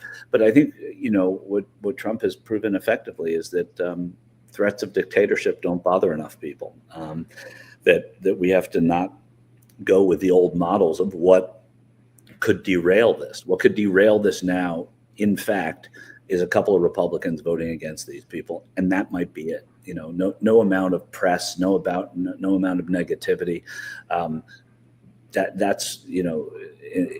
He's going to have the support of his media, and he's going to have the support of his voters, and he'll have some of the support of some of the extremes on Capitol Hill who are MAGA people. Where this will be undone is in the middle of the Republican Party, in deal making with people in the middle of the Democratic Party. That's my belief. Okay, now let me just get quickly to Gaetz, because Gaetz would then run the Justice Department. He'd be overseeing, a bunch of the very department that is investigating him. And in fact, I was mentioning last hour that he would have access to reports on his investigation. The Justice Department did investigate him on the trafficking of an underage woman, of drugs, etc. And he'd have access to those who were called upon as witnesses, to offer evidence, and he could follow up in any way he wanted. I mean, he would really be able to master the Justice Department and move it in directions recriminatory or others as he saw fit. He's also a problematic figure, though, isn't he, Michael? Because his world of rolling around with an underage girl and drug abuse and things that will likely be included in this ethics investigation report could mitigate real possibilities of him getting past the Senate. I mean, again, as you say, maybe they have a workaround on that, but senators seem pretty dug in on Gaetz. They do. I mean, they do, because so many of them are former colleagues, or a handful are former colleagues of his in the House. And the worst thing you can be is disliked on Capitol Hill from within your own caucus. There are Democrats who have other Democrats that they can't stand, and vice versa. Those are small, petty things or serious things, but they're not big groups of people. He is very unpopular within his Republican caucus. He is very unpopular with senators who served with him in the House, or who know what he did to Kevin McCarthy and have some kind of relationship with Kevin McCarthy. So he is not someone who gets a lot of sympathy from enough people to move forward. That he was supposed to have, the ethics committee in the House was supposed to release a report on Gaetz today. He was nominated 2 days ago. He resigned 2 days ago. That report is dead because he's not a member of Congress. John Cornyn, who will be the chairman of the Judiciary Committee in the next Senate, is saying that he still wants to take a look at that report from the House. So there's a movement already afoot to make sure that this guy doesn't end up leading the Justice Department. Whether this was a favor that Trump did to get Gaetz out of Congress and out of that ethics committee report, I don't know. One of his, there are already primary opponents there who are just as far to the right as Gaetz is, but he is somebody who is a provocateur as well, like Trump. So I think there's a little bit of, compadre that goes along with this as well. Sure. Mike Johnson is saying today that he doesn't think a House Ethics Committee report on allegations related to Gaetz should be released. And he is, quote, going to strongly request that the Ethics Committee not issue the report. He called on the ethics panel to withhold the report, and he is pledging to bury it. He's saying, go ahead. The explanation of that is both he's a Trump loyalist and would like to see that Trump gets what he wants and knows that he's fighting for Trump on the Hill. The other thing is the Speaker of the House is always protective of the House, which is really the junior body, the little brother that's always being stepped on by the Senate. So when the Senate comes in and says they want the Ethics Committee in the House to release it to us, it's territorial and protective at the same time. I mean, I'm not saying that's the only reason, but there's a little bit more at play than just he thinks it's a bad idea. I see. That's the politics of it. It's very interesting to hear you say something which is makes total sense, which is it's important to be liked. I love that you said that, because it's politics. It's the P in politics. You need to build coalitions, supporters. Right. Does Trump doesn't need that because he has the power now, right? Yes, he's what will be interesting over the next 4 years, if we want to look for things that might be interesting that are not distractions, is how, Donald Trump can't run for re-election again, right, by law. And even though people joke about, well, he's going to change, they're not going to have a constitutional amendment change to have Trump run. And if I'm wrong about that, I will, shave my head on your air and retire.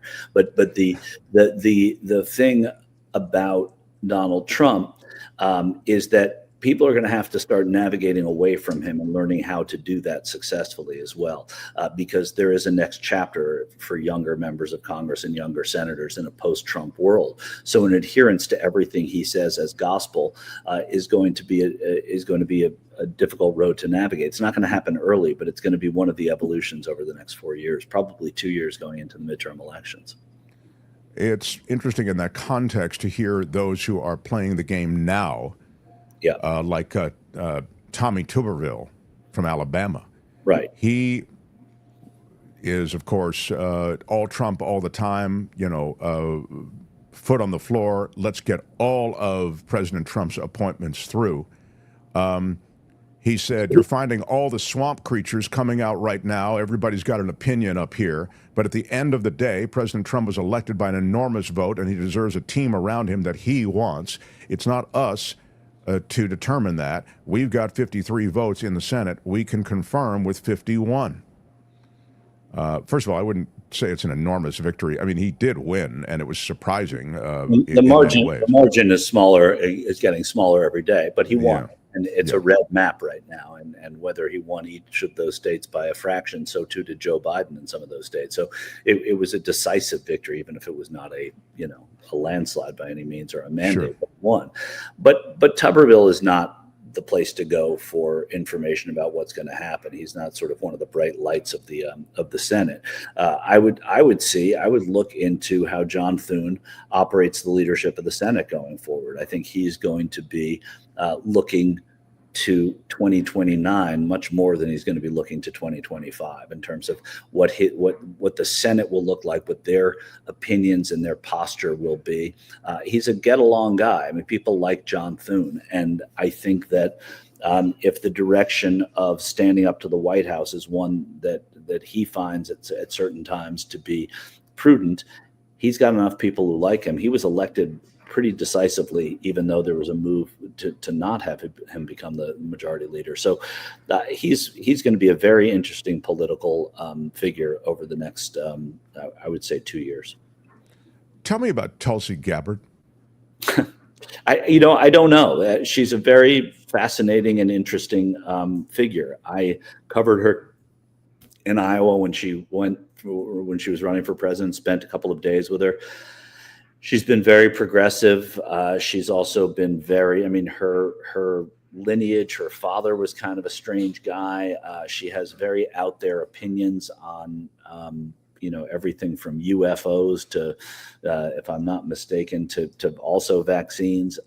And she really had a bone to pick with the Democratic Party because she was trying to be a bit of a maverick and she wasn't welcomed, and Nancy Pelosi gave her a hard time. As a matter of fact, Nancy Pelosi, whether you like her or not, one of her great accomplishments objectively was keeping her caucus together in the first Trump term and not having defections and those sorts of things. It wasn't working for Tulsi Gabbard, so she left. And so I think that she's someone who doesn't like to play along, and there's nothing wrong with that. But in politics, you have to do that sometimes. So she's ended up in a place that when she was first elected from Hawaii to represent, I think it's the 2nd district of Hawaii, she was, this would not have been predictable in the way she talked about the environment. I mean, she's going to an administration that wants to drop out of the Paris Accords and forget climate. And that's not the tune that she has sung in the past.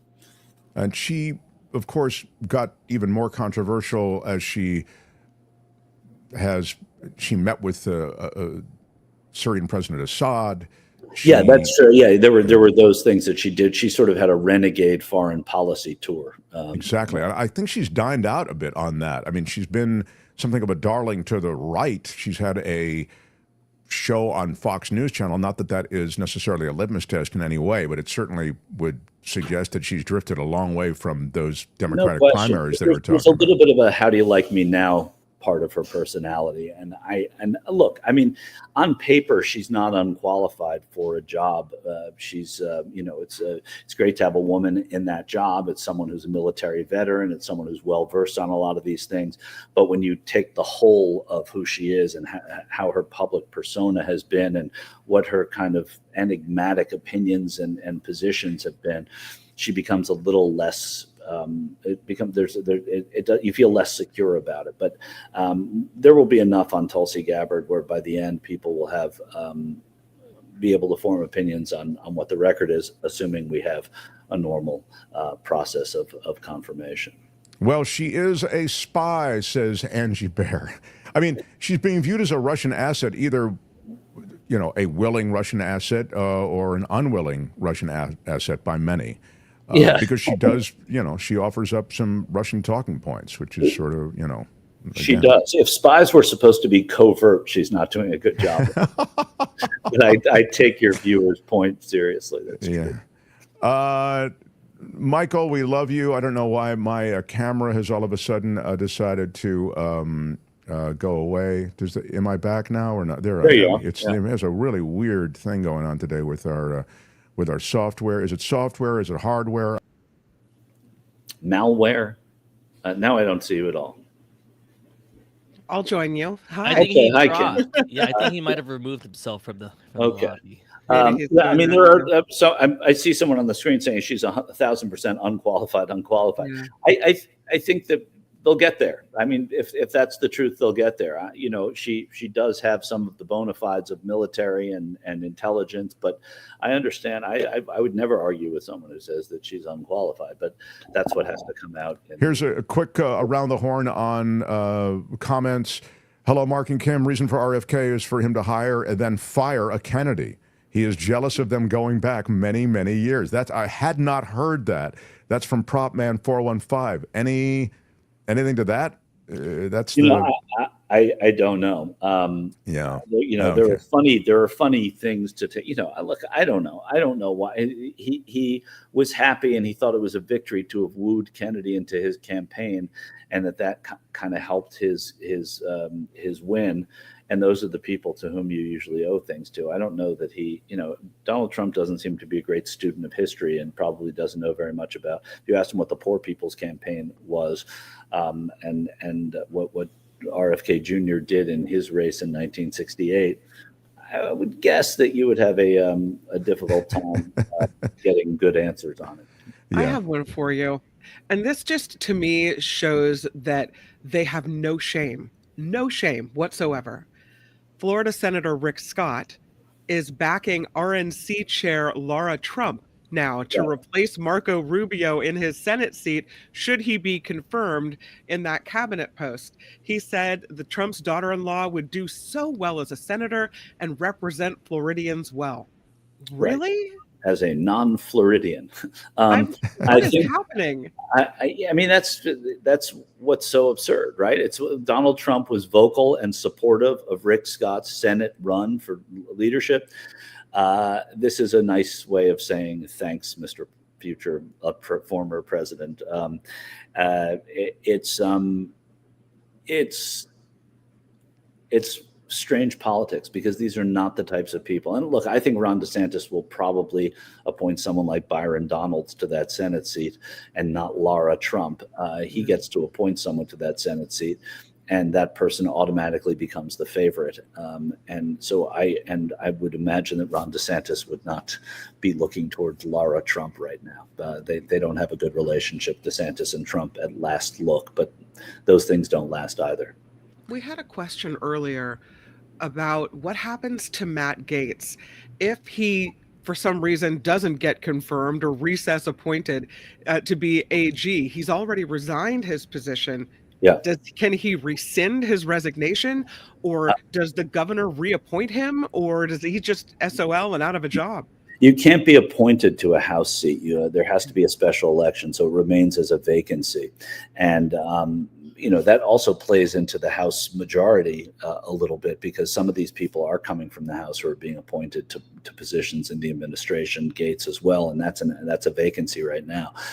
My guess is that he might run for governor at some point, or if Pete Hegseth is confirmed, then there's an opening that he could be appointed to at Fox News. So he's somebody with a lot of charisma and someone who people in that world like seeing. So he's not going away, I promise you. And he's not an impact politician. He is not someone who has presented a lot of legislation. He's been a disturber and a rabble rouser. And, he could do that from a different pulpit, making more money than he can representing Florida's 1st District. No Contendo says, as a black man, there are too many DEI hires in the Trump cabinet. That's a great one. Well, I mean, the diversity is what you make of it, right? I mean, it's finally we're seeing unqualified people in cabinets. That's diverse, isn't it? You waited for it. Now you've got it. Find him across TYT and the magical. Are you still on? You're not still on Twitter, or are you on Twitter? I'm there, but I'm on Blue Sky too, for whatever that's worth. I know I'm starting up on Blue Sky. I don't even know how to work it yet. But I'm Michael Shure at both of them. But okay, Michael Shure, Shure. Find him here on Fridays. Michael, thank you for being with us. Always love seeing you. Michael Shure, everybody. Bye-bye. The Mark Thompson Show. It was great. I loved it. How would you handle this? We could try ignoring it, sir. Morning. You cannot say you love your country. Where are my weed smokers at? Stay at home and get baked. Right on, everybody. Right on. I feel a news. I don't know if I'm still on or not. Am I? Or yeah, I can hear you. Mm-hmm. All right. We're having a glitchy day today on the software hardware world. It's why hanging by a thread. I urge you. Yeah. AI doesn't like the green jacket. Maybe so that's it. Kicking you out. Yeah. It's olive, by the way. It's not green. For those who are listening, I don't want you to think I'm wearing a green jacket when I'm not. Not that there's anything wrong with wearing a green jacket, but there's no reason that we can. Anyway, you get. Olive is a shade of green. It's all existing. It's not like a master's jacket, like you're a golfer. Thank you. That's what I have in mind when you say green. You're right, though. Mm-hmm. There is a new Patreon member, and I've just been advised of it. This just handed to me. Richard Ryan, how about a $10 big shout out a month support for the show? Big shout out to Richard. Thank you. We're a crowd-funded show. So if you're in the crowd and you're funding us, we make a big deal out of you. And thank you so much, Richard, for being part of the show. You can join our Patreon and PayPal community, support us, help us make payroll, help us pay for some of this equipment that we're trying to keep running, help us keep this robust offering daily, keep it running. And I do, hello, Michael Snyder has just entered the studio. You'll have your full time, sir, except I do want to take a break with Kim's News. I was going to say, click Patreon or PayPal links under all of our videos, and you can become that part of that community, or go to themarkthompsonshow.com. What's that? I think we promised something yesterday, speaking of people who contribute to the show, and we have shadow producer Calvin Wong. That's exactly right. I was just going to get to it. Thank you, Albert.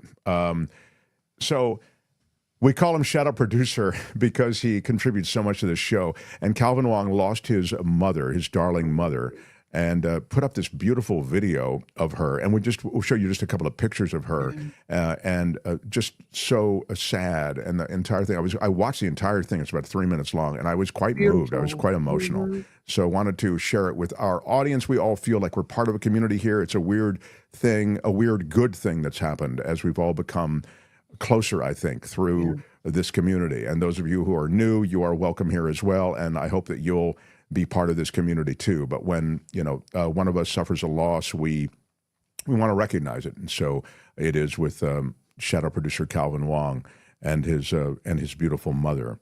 And so we share a couple of these pictures. We'll put up a link. You want to put up a link, Albert, maybe after the show to It's an unlisted video, so I'm not sure if he wants to share that. Or maybe he wanted to it's share unlisted? I didn't know that. Yeah. Okay, it's unlisted. Never mind. Then just take this in this moment and our sympathies, and we are heartbroken for your loss, Calvin Wong. Thank you, Calvin, for all the ways that you support us and are a part of our family. So, The Mark Thompson Show. I do want a little news from Kim, and then the Culture Blaster blasts in. Smash the like button if you get a chance. Hit us with a thumbs up. Smash it with your iron rod. This live show will continue. We'll advise all of our stations. We will continue past the top of the hour. So thank you all for being here. Kim's News, and then a Culture Blaster blasts some culture your way. Mark Thompson Show. The Mark Thompson Show.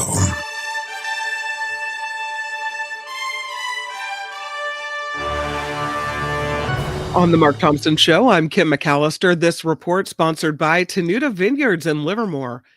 President Biden is in Peru, where he will meet with Chinese President Xi Jinping on the sidelines of the Asia-Pacific Economic Cooperation Summit.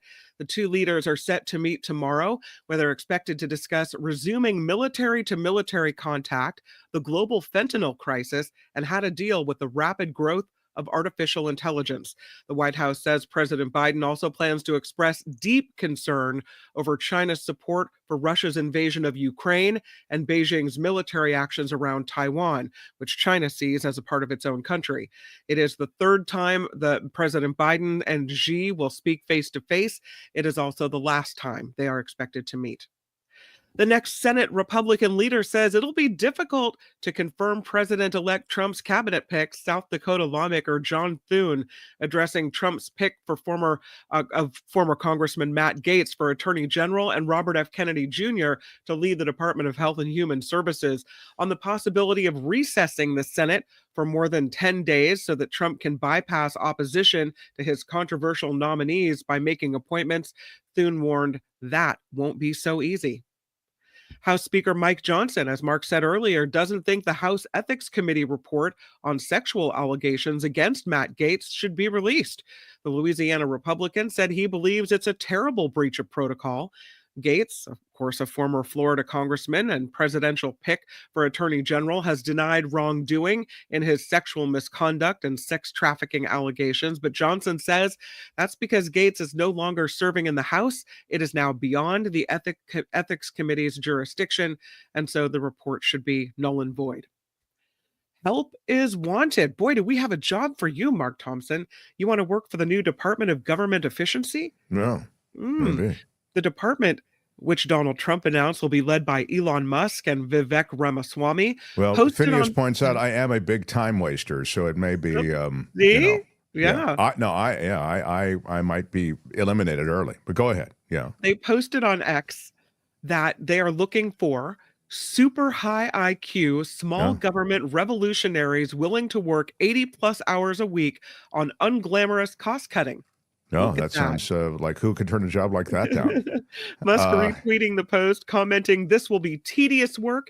You'll make lots of enemies, and compensation is zero." This social media post says the interested applicants can DM the department account on X. I've never seen anything like it. Yeah, it sounds like it's pretty cool. These guys get away with a lot. Blue Spark, thanks for the super sticker, by the way. Thank you. Big shout out. Big shout out to Blue Spark. Really cool, $10. Governor Gavin Newsom reflecting on the presidential election result. He went on to his new podcast, Politickin'. Governor Newsom said while campaigning for Vice President Kamala Harris, he said he was actually in what he called a Democratic Party bubble. And so you don't really have a sense of what's real and what's not. The crowds are organized, the crowds are enthusiastic, but it's a bunch of Democrats. Yeah. No. And that's what he says is the reason the party was so enthusiastic coming into the election. Governor Newsom said that rather than campaigning directly to loyalists, the party should have done what Trump did, speak to people who usually vote for the other party. And Newsom said he had no idea how off base his party's approach was. And ultimately, in his words, Democrats got shellacked. Wow. Yeah. Some cold slap in the face truth. That's right. From the Gov. The illegal immigrant undocumented immigrant charged with the murder of Georgia nursing student Laken Riley is in court today. Her death in February of this year led both President Biden and now President-elect Trump to make a point of mentioning the suspect's immigration status in campaign events and speeches. That suspect, Jose Ibarra, waived his right to a jury trial earlier this week. His fate will now be directly decided by a judge in a bench trial. The economy just keeps on getting better under President Biden. The retail sales were up 0.4% in October. The Census Bureau reported estimated sales of nearly $719 billion last month. That is slightly better than expected. 6 key witnesses will reportedly be called to the stand during the Menendez brothers' resentencing hearing December 11th in Los Angeles. TMZ is reporting today that attorney Mark Garagos will call 6 employees of the California Department of Corrections. They include 2 correctional officers, 1 education officer, a prison guard, a correctional lieutenant, and some other employees. And a partridge in a pear tree. Right. Yeah. All of the witnesses have interacted with Lyle and Eric Menendez during the course of their more than 30 years in prison. I'll remind you that the prosecuting attorney who prosecuted many prosecuted many sex crime, he said they're 100% guilty. He said, give that case to me. I will try them in front of a jury again, and I will convict them in like a week.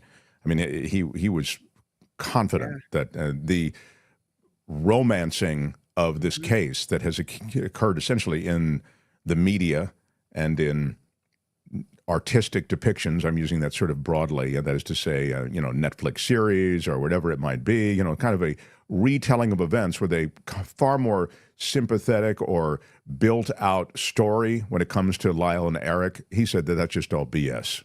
These guys are where they should be, in prison for the rest of their lives. I don't know if it gives any comfort to the people in Florida, but Tropical Storm Sarah is expected to get weaker before it hits Florida next week. So it's expected to move to the coast of Belize Sunday, where it possibly could gain strength, but the National Hurricane Center said Sarah's interaction with land and a cold front is actually expected to slow down the storm. The judge in Alex Jones' bankruptcy case is holding up The Onion, acquiring InfoWars. Wednesday, the satirical publication won a bankruptcy auction to take control over Jones' InfoWars. During an emergency hearing in Houston yesterday, the judge said he had concerns over how the auction was held. He ordered for a hearing to be held next week to determine if that auction was fair. A San Jose State women's volleyball player and an assistant coach now headed to court regarding allegations that one of the player's teammates is transgender. Brooke Slusser is among several people suing the university and the Mountain West Conference over Slusser's claims that her teammate is transgender. Slusser telling Fox News the school is not dealing with the issue, which has led to other teams forfeiting their games against San Jose State and leaving them unlikely to qualify for the playoffs. So the lawsuit claims the school and the conference are breaking Title IX rules. University officials say they haven't been served with the lawsuit and they won't be commenting for now. Right. Layoffs at GM, about 1,000 employees getting a cut. The Detroit automaker announcing the cuts today as part of an effort to trim costs and streamline operations due to changing market conditions. No injuries after an Alaska Airlines plane made a fairly rough landing at LAX today. That plane, which landed safely at about 8 o'clock actually Thursday night, lost a tire after it took off from Dulles International Airport in D.C. The landing gear issue caused a jolt, which forced open some overhead bins, caused at least one oxygen mask to deploy from the ceiling. The emergency crews were staged at LAX ahead of the landing. Turns out they weren't needed. It was okay. Gee. And just that was a couple Alaska more. Airlines. Alaska Airlines, yeah. Okay. Yeah. You want to verify? That was Dulles Airport, is that right? Yeah. I just checked. LAX, not SFO, right? Yeah. All right. The U.S. Postal Service is coming out with a Betty White stamp. Yay. Oh, that's sweet. That really is. Girl, you just woo. The late actress's image is among a few new stamps to debut this year. They are calling the Golden Girl star an icon of American television who gained younger generations of fans as she entered into her 90s. The stamp features a digital illustration of White based on a 2010 photograph of her. Of course, she died in 2021 at the age of 99. Just a sweet person, Betty White. She was. She really was. And sharp as a tack. Very funny, too. Huge advocate of animals. We did a thing on the radio, and we were on the radio. This show started as a radio show. A few years ago, we did a thing where it started like as a, I don't even know I've begun this, but I'll try to wrap it up quickly. It started as somebody had seen someone, maybe it was me, a celebrity in the bathroom, okay? And we were talking about different celebrity encounters you've had with people in the bathroom. Okay, so there were celebrity bathroom encounters, and we did a whole show. We did a regular show, but every time somebody had a bathroom encounter with a celebrity, we'd put them on the air, and they'd tell that story. And I remember one of the best was Betty White, who was repeatedly going to the bathroom in some place in Monterey. I think it was a restaurant in Monterey. And then one of the guys who worked at the restaurant was escorting her to and from the bathroom all night. And he said she was very lovely. So I can't now see a Betty White story without thinking of her going to the bathroom in Monterey. So, yeah, it's a... What? I'm saying that that's how it lands for me. You know, anyway. Well, we might not see him in the bathroom, but we will see him on the Oscars. Conan O'Brien set to host the Oscars. Wow. It'll be the first time the comedian has hosted the Academy Awards, which take place March 2nd in Los Angeles. So, this report. Go ahead.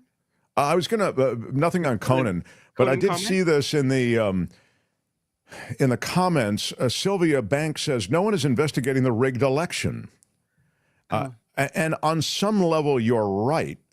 And here's your problem, Sylvia Banks. You don't, as the Democrats, have control of the government soon. So whatever you investigate, however you pull it together, you got to do it like, an hour ago. I'm not sure that no investigation is being done, but I agree that no high-profile investigation is being done. I'd even stipulate to the notion that I doubt an effective investigation is being done. And I just don't know what you can do. I mean, once you don't really have any arm of government, it almost has to be a journalistic investigation. You have no governmental means of investigating, and you have no governmental budget, right? You don't have the presidency after January 20th. You don't have the houses of Congress after January 3rd, I think it is. And so you're really limited. I'm not saying we should just sit here and take it, but I guess what I'm saying is somebody's got to giddy up on that if they're going to do it, because it's a tough spot we find ourselves in without any control of any agency that would be able to look into it. So now, what were you saying? I was saying that this report is sponsored by Tenuta Vineyards in Livermore. Oh, yeah. Yeah, it's the Why Are You Yelling Red? Come it is on. the Hey, which Why one are of you you yelling? is Mark Thompson, Pinot Grigio? Loving it. It's the good stuff at Tenuta Vineyards in Livermore, and you get 10% off of your total bill.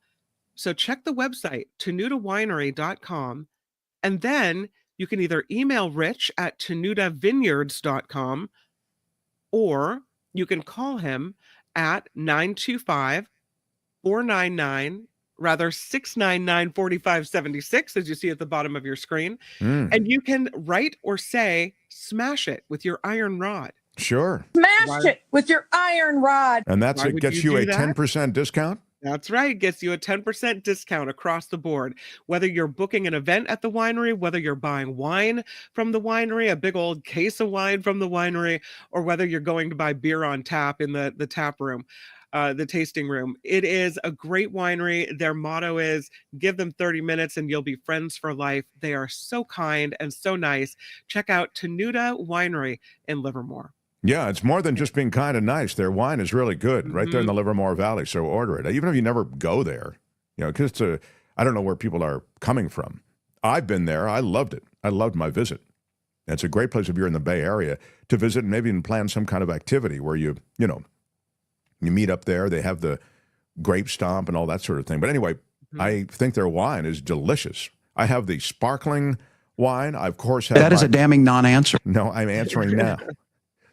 I do have a little video from Mr. Tenuta Winery as well. Okay. Here he is.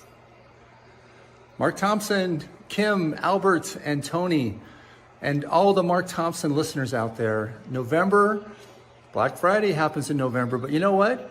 Black Friday is going to be all month long. So yes, if you say smash it with your iron rod, you get that 10% discount. But if you order 6 bottles, you get 20%. If you order a full case, you get 30%. So how about that for some savings? And Thanksgiving is just around the corner. So call me, 925-699-4576.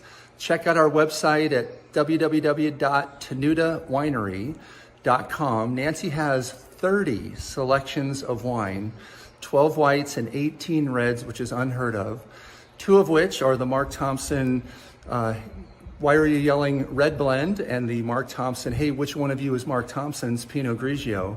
So load up for Thanksgiving. I know the holidays are just around the corner, so you probably have family and friends. If you live local, we're open Thanksgiving week and day, Christmas Eve, Christmas Day, New Year's Eve, New Year's Day. So come on out and say hi. And if you don't live local, we can ship. So just give me a call, 925-699-4576, and we hope to see you out here at Tenuta. And happy holidays, you guys. Thanks for your support. Love my Rich. Yeah. That was really great. My God, I didn't know there was other far more impressive discounts. You're talking about 10%. He's talking about I can get up to 30% off in some of these cases, Kim. Yeah, my God, Kim, you're holding out on us.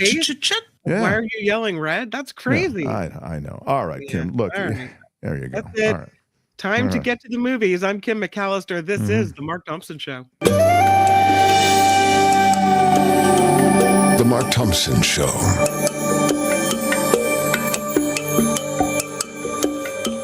I do want to note, if I can, a special shout out. This would be the best kind of shout out, which is a big shout out to a new Patreon member, Alicia Perez. Big shout out. Big shout out to Alicia. $10 a month. We are a crowd-funded show, so thank you to Alicia, and thanks to all of you who are Patreon or PayPal members of our community of supporters. You can find hot links to Patreon and PayPal underneath this video, underneath all our videos, and, we will rock on as long as you let us rock on. So thank you.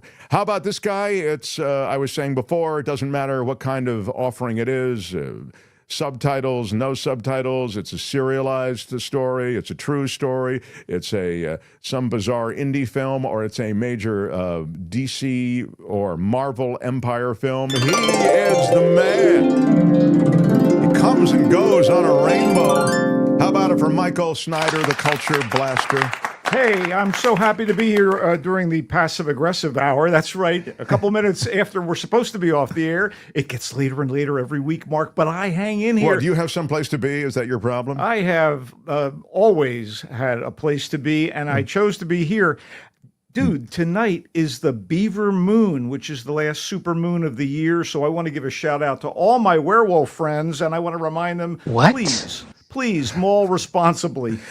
Anyway, speaking of the Beaver Moon, I have learned that if Matt Gaetz is not confirmed as the Orange Ogre's Attorney General, old Trumpy Dumpy is going to appoint him as National Director of Predatory Practices and Lolita Czar. I see. I ask you, where are the Gateskeepers? Where are they? Where are the Gateskeepers? I'll give you some credit on that. That's fine. Let's talk movies. So this is a weird week. The biggest film to come out this week, in fact, the only major movie to my mind that is getting released into theaters this week is called Red One, and it's an attempt at a new Christmas classic. Good luck. Hyped up with action and kind of half-ass quips, but populated by some A-list actors and supporting players, and ultimately short on cheer. This had potential.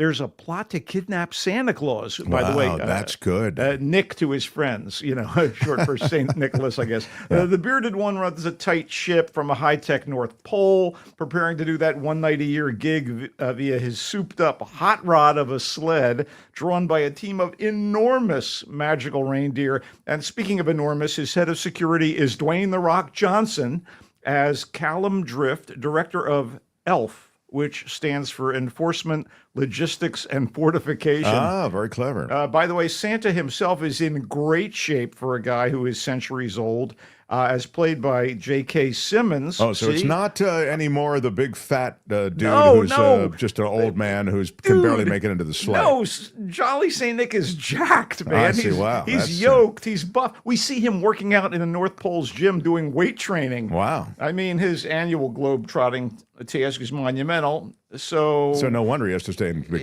Yeah, there's no belly like a bowl full of jelly, is all I'm saying.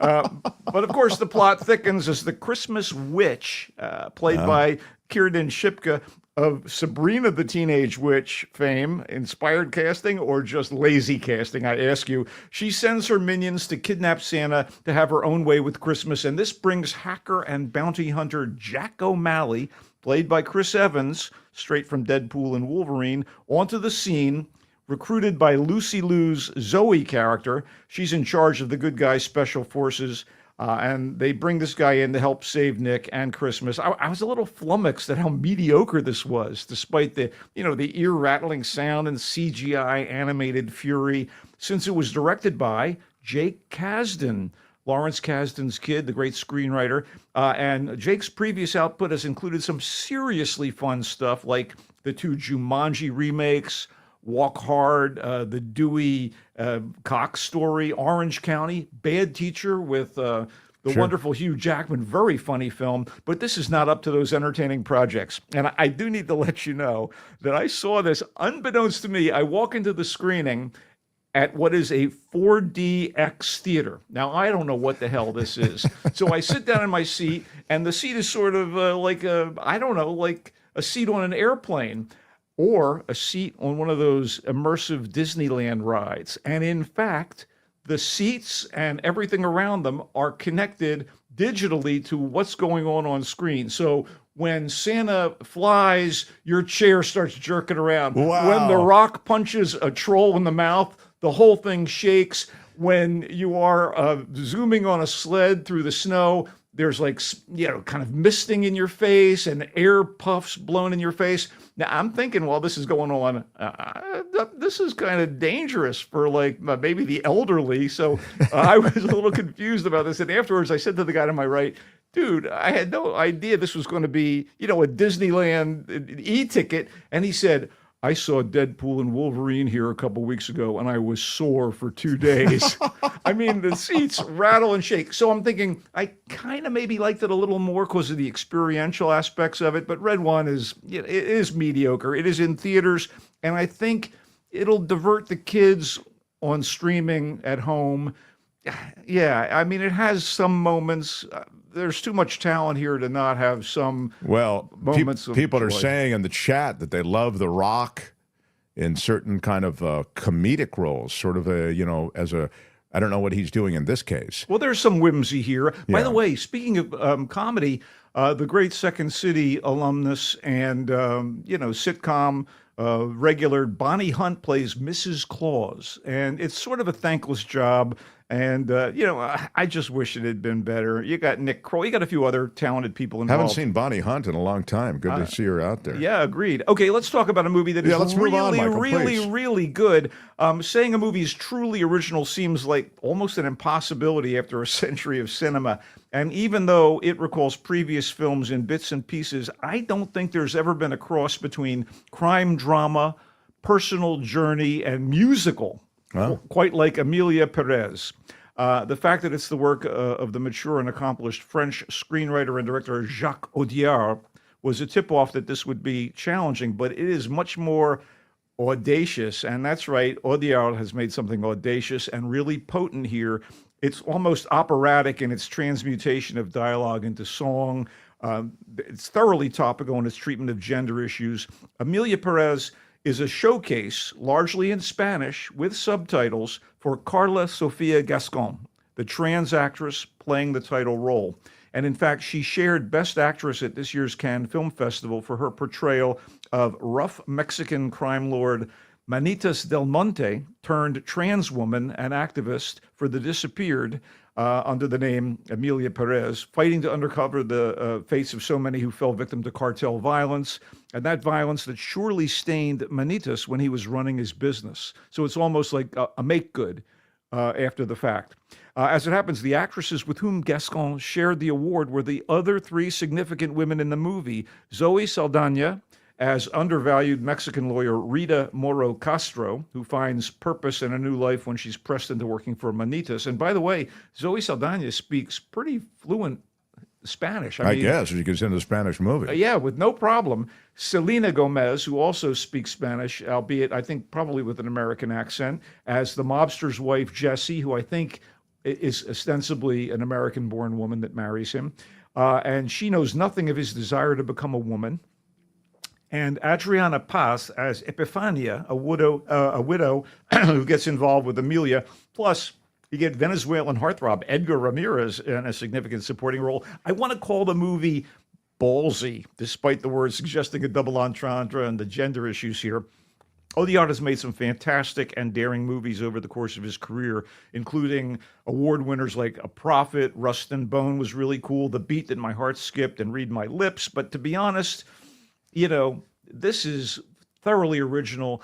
And even if the music didn't stick with me, it functioned in the context of the story, and the stunning performances and the bold takes on identity, reinvention, and redemption won me over. Emilia Perez, by the way, on Netflix. It had a short theatrical run, and it just dropped yesterday on Netflix. I love it. I can watch it while pausing it occasionally to go to the kitchen. I think that might be the way to handle this thing. Emilia Perez. I really thought it was good. He likes it. All right. What else do you have, so Michael? little is really good I know. these You days. really, it's sometimes you come in here and you've got nothing for us. And today you've got a meh and you've got a real recommendation so Okay, far. back to the meh. Okay. Piper is a silly, flimsily constructed horror movie. We have it's the horror movie of the week club here, isn't it? Yeah, you like your horror. Well, I mean, no, they keep cranking them out. Oh, so this is about the legend of the Pied Piper, who apparently is still bedeviling the citizens of Hamelin, Germany, where a mother, played by Elizabeth Hurley, that's right, Elizabeth Hurley, and her daughter, played by Mia Jenkins, have moved from the United States for unpleasant reasons that are eventually revealed to no one's great shock. Well, I mean, certainly not to my great shock. Anyway, after all of these centuries, the Piper, or his spirit, continues to have a hard-on for cheats and miscreants and will punish the guilty who have avoided justice by taking away their children. So has Elizabeth Hurley's character done something bad? What do you think? Take a little guess. Come on, take a guess. There are spanners in the works, and there are CGI rats and I bugs. like that she's done something bad. I find her more attractive because she's a bad girl. She's a bad girl. So you got the CGI rats and bugs, ooh, scary, but some less than sterling performances and kind of a mishmash of Piper mythology with vague and ridiculous rules, all undermining this rather dull exercise in what we can confidently call low-budget horror. If the filmmakers had any franchise aspirations, guys, you better reconsider them. Piper is streaming, and I wasn't impressed. No, you sound like you don't like it. What else do you have for us? All right, I do have something that I think will really resonate with you, Mark, because it did with me. It's called The World According to Allie Willis. One of my dear friends who passed away a few years ago. It is a documentary, and informative and lovely and whimsical, and let's clear up a few misconceptions, or maybe elucidate a little bit. Allie Willis was a songwriter and artist, and she was remarkable, and you'll know her work. She wrote September for Earth, Wind and Fire. She also wrote the theme, or co-wrote the theme from Friends, I'll Be There for You. She won a Tony for her work on the music in The Color Purple. She was also a really fantastic, creative artist who did a lot of collage work and had dreams and big ideas. And when computers were first flowering, she got on board the creative train. She wanted to create a digital village. She was way ahead of her time on a lot of things. And she was also a very colorful individual. She wore really outlandishly bright clothes. Her home in the Valley was apparently kind of a wonderland of its own. And she was the party house for a while. She'd have the party there it was considered like, one of the tough tickets to get, to be invited to one of the Allie Willis's parties. And she dated men and had relationships with men, but she was a lesbian. She finally came out to that, and she found the love of her life. All of this is in this wonderful documentary, and the coolest thing is that she began documenting her life on video and film in the 1950s in Detroit while she was growing up, and she continued doing this. So the archival footage is amazing, and a lot of her friends are here on camera talking about her, including, sadly, the late Paul Rubens, Pee Wee Herman, to many people, and Pamela Adlon, Bruce Valance, Mark Mothersbaugh from Devo. God, so many interesting people. Mark Cuban was an early ally of hers, and he's on camera here, and I think he helped finance the making and release of this documentary. Cyndi Lauper, Lily Tomlin, and Michael Patrick King, the guy who created Sex and the City. Patti LaBelle, for whom she, I think, had her first big hit. It is really filled with music, filled with love, filled with comedic moments, and her ongoing struggle for fame, acceptance, and she clearly was a driven woman and a wonderful person. And I met her on a couple of occasions. And oddly enough, she and I had one thing in common other than us both knowing you, Mark. And that is that we both collaborated on songs with Maurice White of Earth, Wind and Fire. We don't talk about this much, but I actually co-wrote a song with the guy back in the day. Oh, wow. I always thought that was crazy. And she thought that was hilarious that out of nowhere, there's this guy who's your buddy who also happened to have that weird relationship with this massive creative pop music singer and composer. Jim says, I recall Mark had her on KGO shortly before she passed. Very interesting and talented lady. It's true. She did come on the air with us, and she started. I was so flattered because she said, "Only for you would I do this." I'm in the middle of session, and I stepped out so I can be on your show. She did about 20 minutes with us on KGO. She also wrote Boogie Wonderland. Yes. She wrote Neutron Dance for the Pointer Sisters. Absolutely. She wrote Lead Me On for Maxine Nightingale. I mean, I'm telling you, and that's just a bit of what I can remember. She was brilliant. Was integral to one of my favorite Pet Shop Boys, What Have I Done to Deserve This? I think she did production on it, or just like fed ideas into what they were eventually going to record with the great Dusty Springfield. This is directed by Alexis Sprayek, and I thought it was wonderful and a little heartbreaking because having met her and spent a little time with her. One more quick note: she was a collector of kitsch, and I remember one night I went to a gallery on Melrose, and it was the Allie Willis Kitsch collection, and she was holding court, and it was amazing and weird and cool. I feel very grateful that I spent a little time with her and got to know her. Yeah, when she takes you through the kitsch collection in her house, it was like one of the great experiences. She took me through all of these different things, all this kitsch memorabilia. God, it was just magnificent. And she is so funny. She did a one-woman show, and I won't dwell on it any longer except to say I just adored Allie Willis, and it still, in my heart, hurts every time I think of her not being on this planet anymore, because her sensibility and her art does endure, which is what I suppose is the thing I can hang on to. That is a major theme in the documentary. I do recommend people seek it out. And in fact, I would also suggest that even though you can see it in theaters right now, there will be streaming availability on November 22nd. Oh, cool. Great. So there's that. If you We're going to see it in the theater next week, actually. So well, lovely. I appreciate it. Quickly, let's talk a bit about one of my favorite TV programs of the past year. I have been like addicted to Rivals, which is a British production.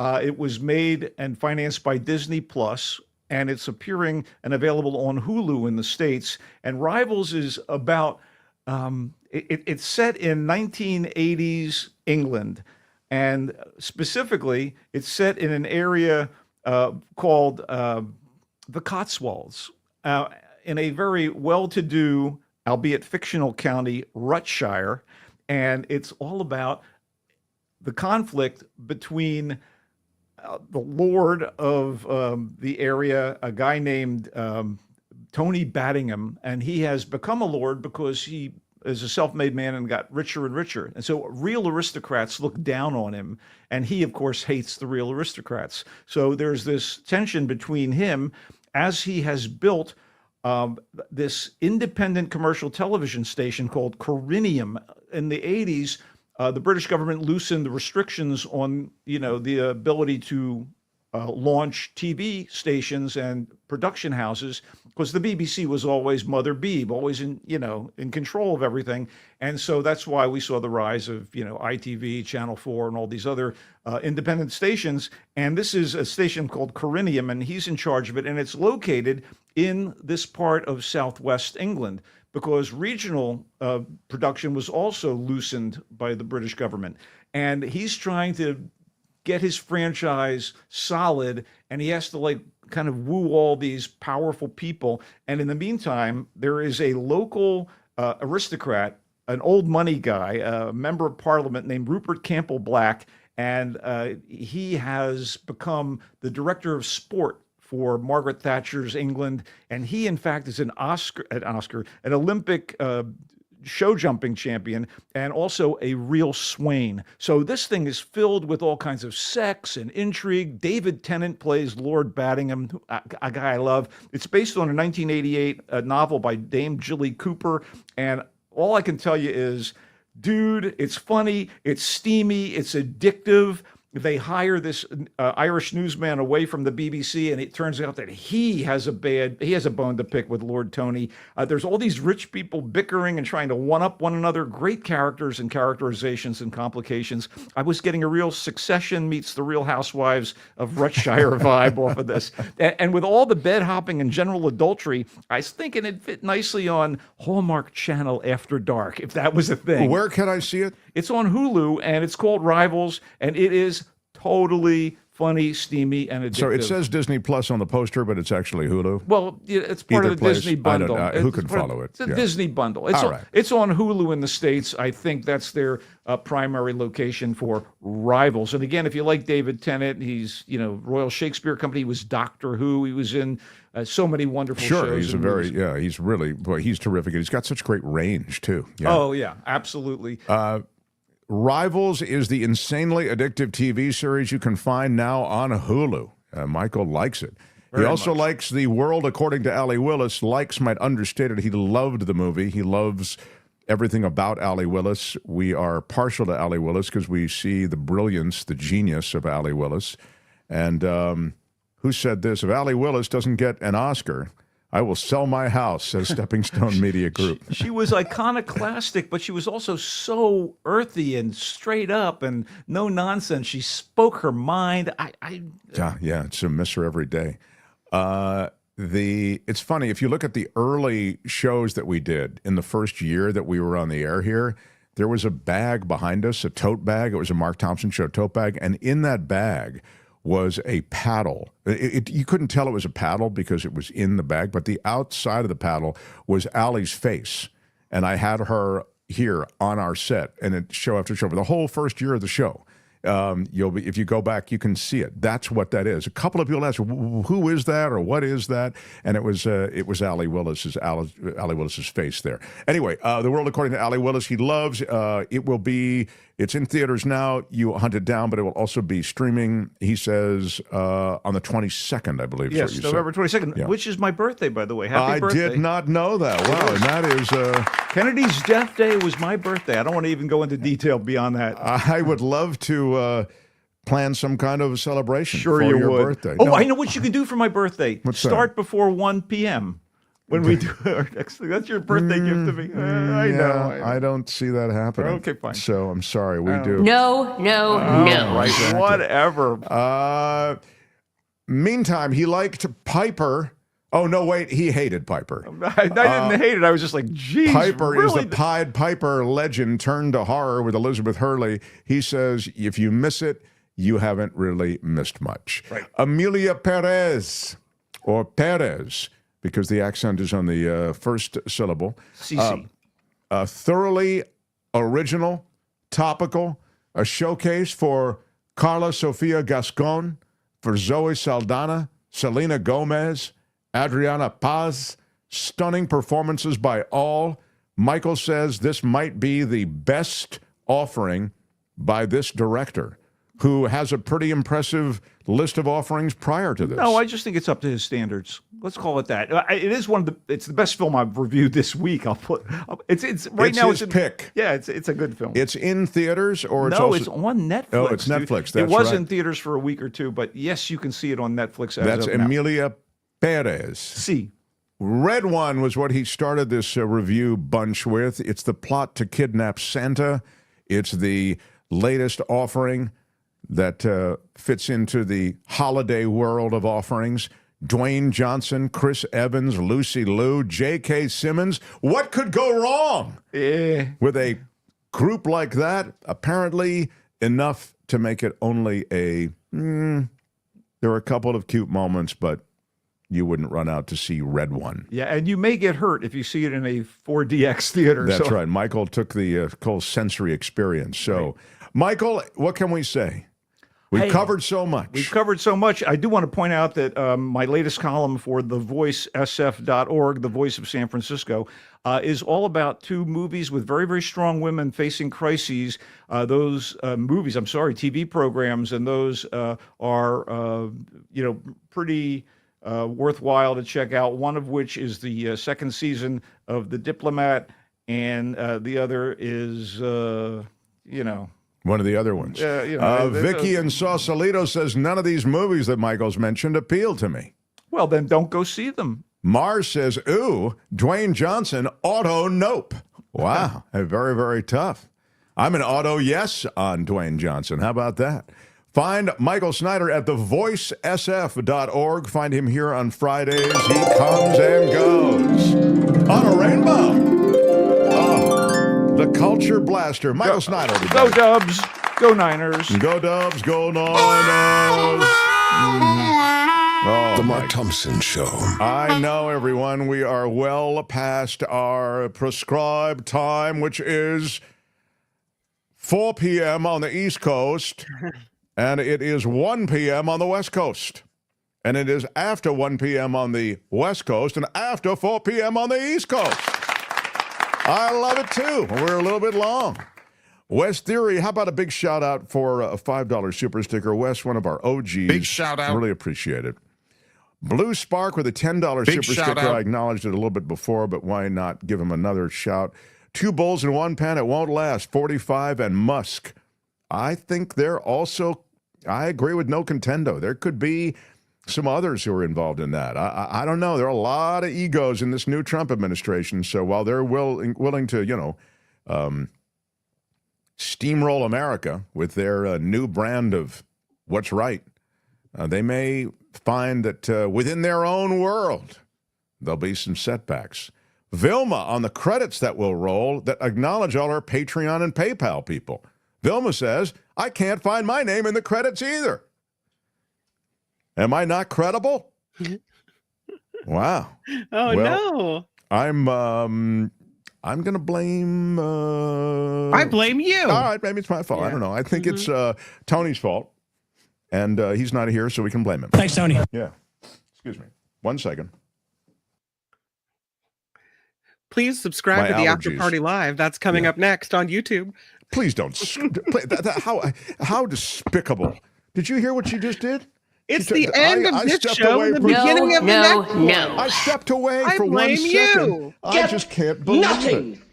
That was unbelievable. I think there's a hint of desperation. I really do. I agree, Simon. No.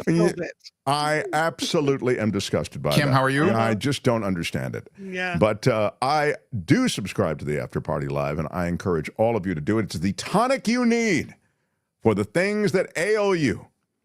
Kim is wonderful. She has done so much for this show. I'd like to take a few minutes if I could. Does everybody have about 15, 20 minutes so I can do? Yeah. No. Because what I'd like to do is speak in, oh no, okay, no, I am sorry, I'm kidding.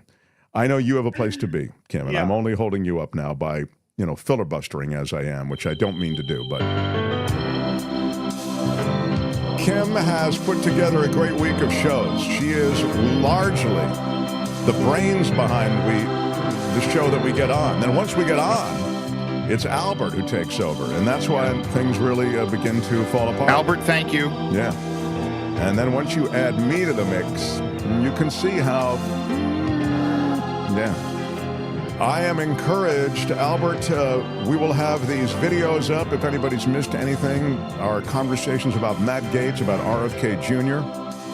I thought Michael Shure actually had some interesting insights on just the politics of the politics.